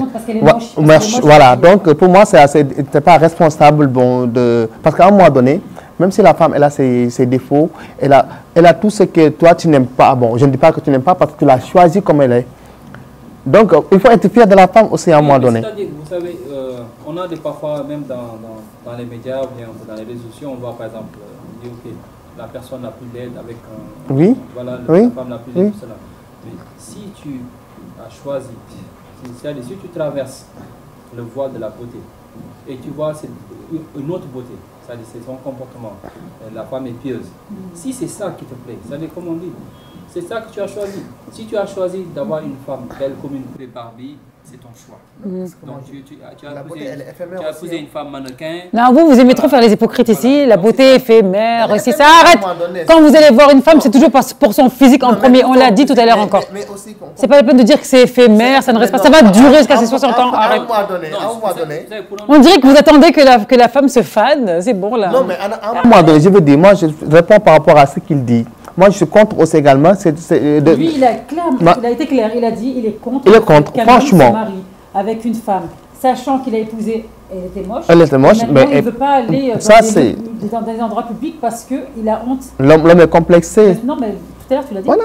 Pour moi, c'est une maladie mentale. C'est une maladie mentale. Oui, c'est-à-dire qu'il faut aussi prendre aussi un autre angle. C'est-à-dire que parfois, la femme aussi elle-même, elle rentre dans le mariage, après elle se néglige. C'est-à-dire qu'elle ne prend plus de soin. Laisse-moi développer, s'il vous plaît. Elle préfère se mettre en valeur. Attends. Au dehors, plutôt qu'à l'intérieur. Vous savez, par exemple, je pense que c'était à une émission. Attends, encore un autre. Bismillah. Attends. Je regarde une émission, je pense que c'est des chaînes. Je vais parler sur ça, excuse-moi, Alassane. C'est une femme, même dans les toilettes, il y a le petit pot d'encens. Il y a le petit pot d'encens, même dans les toilettes. Ça veut dire que c'est les toilettes, on peut mettre sa nappe dedans. Effectivement, il y en a des femmes. Un petit pot d'encens, un petit pot comme ça, comme un verre comme ça. Donc, la femme, elle a bien nettoyé les toilettes, elle a mis de l'encens dedans. Donc, quand tu rentres dedans, tu n'as même pas envie de sortir. Alassane, je vais répondre. Alassane, attends, je vais répondre. Alassane, je suis parfaitement d'accord avec toi sur le fait qu'il faut que ces femmes-là arrêtent définitivement. Au début du mariage, elles sont fines, taille 38. Ensuite, le bébé arrive, 40. Le deuxième bébé arrive, 42. Troisième bébé arrive, 44. Et on dit non, c'est bon, tu dois m'aimer comme ça. Moi, non. Honnêtement, si je suis un homme, personnellement, c'est méchant ce que je veux dire, hein, moi, je te laisse, moi. Parce que, non, écoute, parce que j'ai épousé une femme qui était mince. T'as intérêt à rester mince pendant tout notre mariage. Non, je suis désolée. Non, après, non. Aujourd'hui, toutes les femmes accouchent. C'est pas aujourd'hui d'ailleurs, ça date de combien de siècles là, que les femmes accouchent. Mais elles restent, elles font des activités physiques et tout. C'est pour cela que dès le début de mon... Moi j'ai dit, non, écoute, le physique ça reste. Tu sais quand tu as... Non, j'épouse un homme qui est gros. Tu vas rester gros pendant tout le mariage parce que ça veut dire que j'aime les gros. Non mais écoute-moi. Non, je me contredis pas. J'ai dit, si mon type d'homme c'est les gros, tu vas rester gros pendant tout mon mariage. Si moi aussi j'aime les gros, je me contredis pas. Ça veut dire que si l'homme il épouse une femme qui est mince, voilà, et tu vas rester mince parce que c'est toi qui vas faire en sorte que l'homme il va aller voir une autre mince, une femme qui fait du 38, alors que toi maintenant tu fais du 48. Regarde un peu, on dit que par exemple, c'est-à-dire que c'est la femme qui ne prend plus soin de sa personne. Parce que maintenant, elle dit, ok, j'ai maintenant, comme on dit, c'est... Voilà, j'ai mon mari, c'est voilà, bon, c'est acquis, j'ai gagné. Quand elle est sur l'étagère du magasin, voilà, donc voilà. Maintenant qu'elle est rentrée dans la maison, bon, j'ai plus besoin donc de me nettoyer, de me polir. Mais c'est ça qui ramène l'infidélité, oui, c'est ça? Voilà, donc c'est pour cela, dès le début, je disais à un moment donné... Quand tu descends le soir, que ta femme peut-être travaille ou ne travaille pas, qu'elle soit femme au foyer ou pas femme au foyer.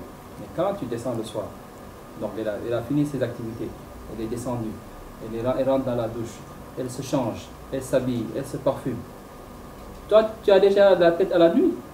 Mais quand tu descends à la maison, oui. Elle est là, attends, elle est allongée, comme toi. Il y a une série que j'adorais, elle est comme ça, la femme. Oui, tu veux quoi, grand, il va te servir. Ça ne marche pas. Ça ne marche pas, non. Au bout d'un moment, il faut savoir ce que tu veux dans la vie. Si tu veux un mari, tu vas prendre soin de ton mari jusqu'au bout. On aime par exemple boire du thé. Après avoir bien dîné, ta femme a déjà préparé la première tasse de l'eau. Donc toi, tu vas lui dire après, oui, chérie... Mais vous savez, Alsan. Voilà la tasse de thé. Mais Alsan, actuellement... Donc, voilà. Par contre, attention, les Sénégalais, elles sont comme ça. En tout cas, les Sénégalaises que je côtoie, elles prennent vraiment soin de leur mari. Mais à un moment donné, est-ce qu'elles prennent soin de leur mari? Mais là, elle parle tout à l'heure d'un phénomène. À un moment donné, c'est la femme qui se néglige elle-même. Du coup, vous avez dit qu'à un moment donné, ça pousse même un mari à chercher une autre femme. Donc, juste pour dire, mais pour moi, ce n'est pas une raison. Peu importe la façon, c'est vrai que... Tu mens, toi, non, je ne mens pas du tout. Peu importe la façon dont elle est, ta femme, tu dois être fier d'elle quand même. Non, c'est le négligé. Attends, non, mais tu sais pourquoi? Attends, je vais l'attraper celui-là avec sa grosse tête. Je vais l'attraper. Il a dit tout à l'heure. Je vais poser la question devant tout le monde. Quel est son type de femme? Il a dit, bon, belle, propre sur elle et mince. Je lui ai dit, mais et si c'est une grosse? Il a dit non. Il a dit non, comme ça. Donc, ne me fais pas croire que ta femme devient grosse et tu vas rester avec elle à l'aise. Arrête tes histoires. Bon, si. Tu vas lui acheter des nuisettes, elle va même plus rentrer dans les nuisettes. Arrête tes histoires. C'est-à-dire que la musette, elle va rester toute serrée, on dirait un t-shirt après. Arrête tes histoires. Le regard que l'on porte sur la personne que l'on aime, ça va au-delà même de l'esthétique, au-delà de ça. C'est-à-dire qu'il faut qu'il y ait une émotion. Il faut que quand tu es en face de cette personne, que tu as une émotion. Tu peux passer sur une femme qui est superbe, mais tu n'as pas d'émotion. C'est comme tu dis cette tasse, elle est belle. Elle est belle, c'est tout. Mais est-ce que tu as envie, véritablement, de vivre, d'être dans l'univers de cette beauté-là? C'est ça. Tu peux passer, sur une journée, tu peux rencontrer des filles qui sont noires, qui sont de toutes les couleurs. Mais la femme qui va te faire te retourner, qui va te faire t'arrêter, ou bien tu vas, comment dire, c'est pas une grosse. Donc c'est ça. Là, j'ai tellement rigolé quand elle disait que oui. Si elle épouse un homme gros, il va rester gros. Oui, non, mais en fait, c'est pour expliquer que lorsque tu te maries avec quelqu'un, tu te maries, bon, faut arrêter de mentir, physique. Après, bien entendu, il y a les autres qualités qui suivent derrière. Bah, je veux un homme qui est pieux. J'ai pas dit j'aimais les gros, hein. C'est un exemple que j'ai donné. Mais regarde par exemple. C'est un exemple que j'ai donné. Mais si j'aime les gros, c'est mon problème. Si j'aime les gros et je veux me marier avec un gros, voilà, il va pas maigrir. Tous les jours, on va manger des tonnes de poulet, des tonnes de djibouti. Parce que je le veux gros, mais c'est un exemple. Mais si je veux un homme musclé, bien sûr, jusqu'à tes 70 ans, on verra tes tablettes, même si ça tombe. Tu veux garder tes tablettes. Mais regarde, c'est le fait Vous savez, Hassan, de négliger. Regarde par exemple. Arrête ces histoires. Regarde, il y a des hommes par exemple. Quand ils doivent aller au travail, leur épouse a déjà sorti le pantalon, la cravate. Ouais. Donc, même pour là, mélanger le café, c'est la femme qui fait tout. Non, mais là, c'est la femme, elle est en train de faire son rôle de femme. Là, ça n'a... Fais doucement. C'est pas le rôle de... Non. C'est pas tout le monde qui fait ça. C'est pas toutes les femmes qui font ça. Hein. Il y a des extrêmes. Après, pour moi, personnellement, c'est l'éducation. Ça veut dire que ma mère, elle fait ça. Mes sœurs font ça. Je fais ça. C'est l'éducation d'une femme. Moi, si mon mari rentre dans la maison, je suis obligée de prendre soin de lui. J'arrête tout.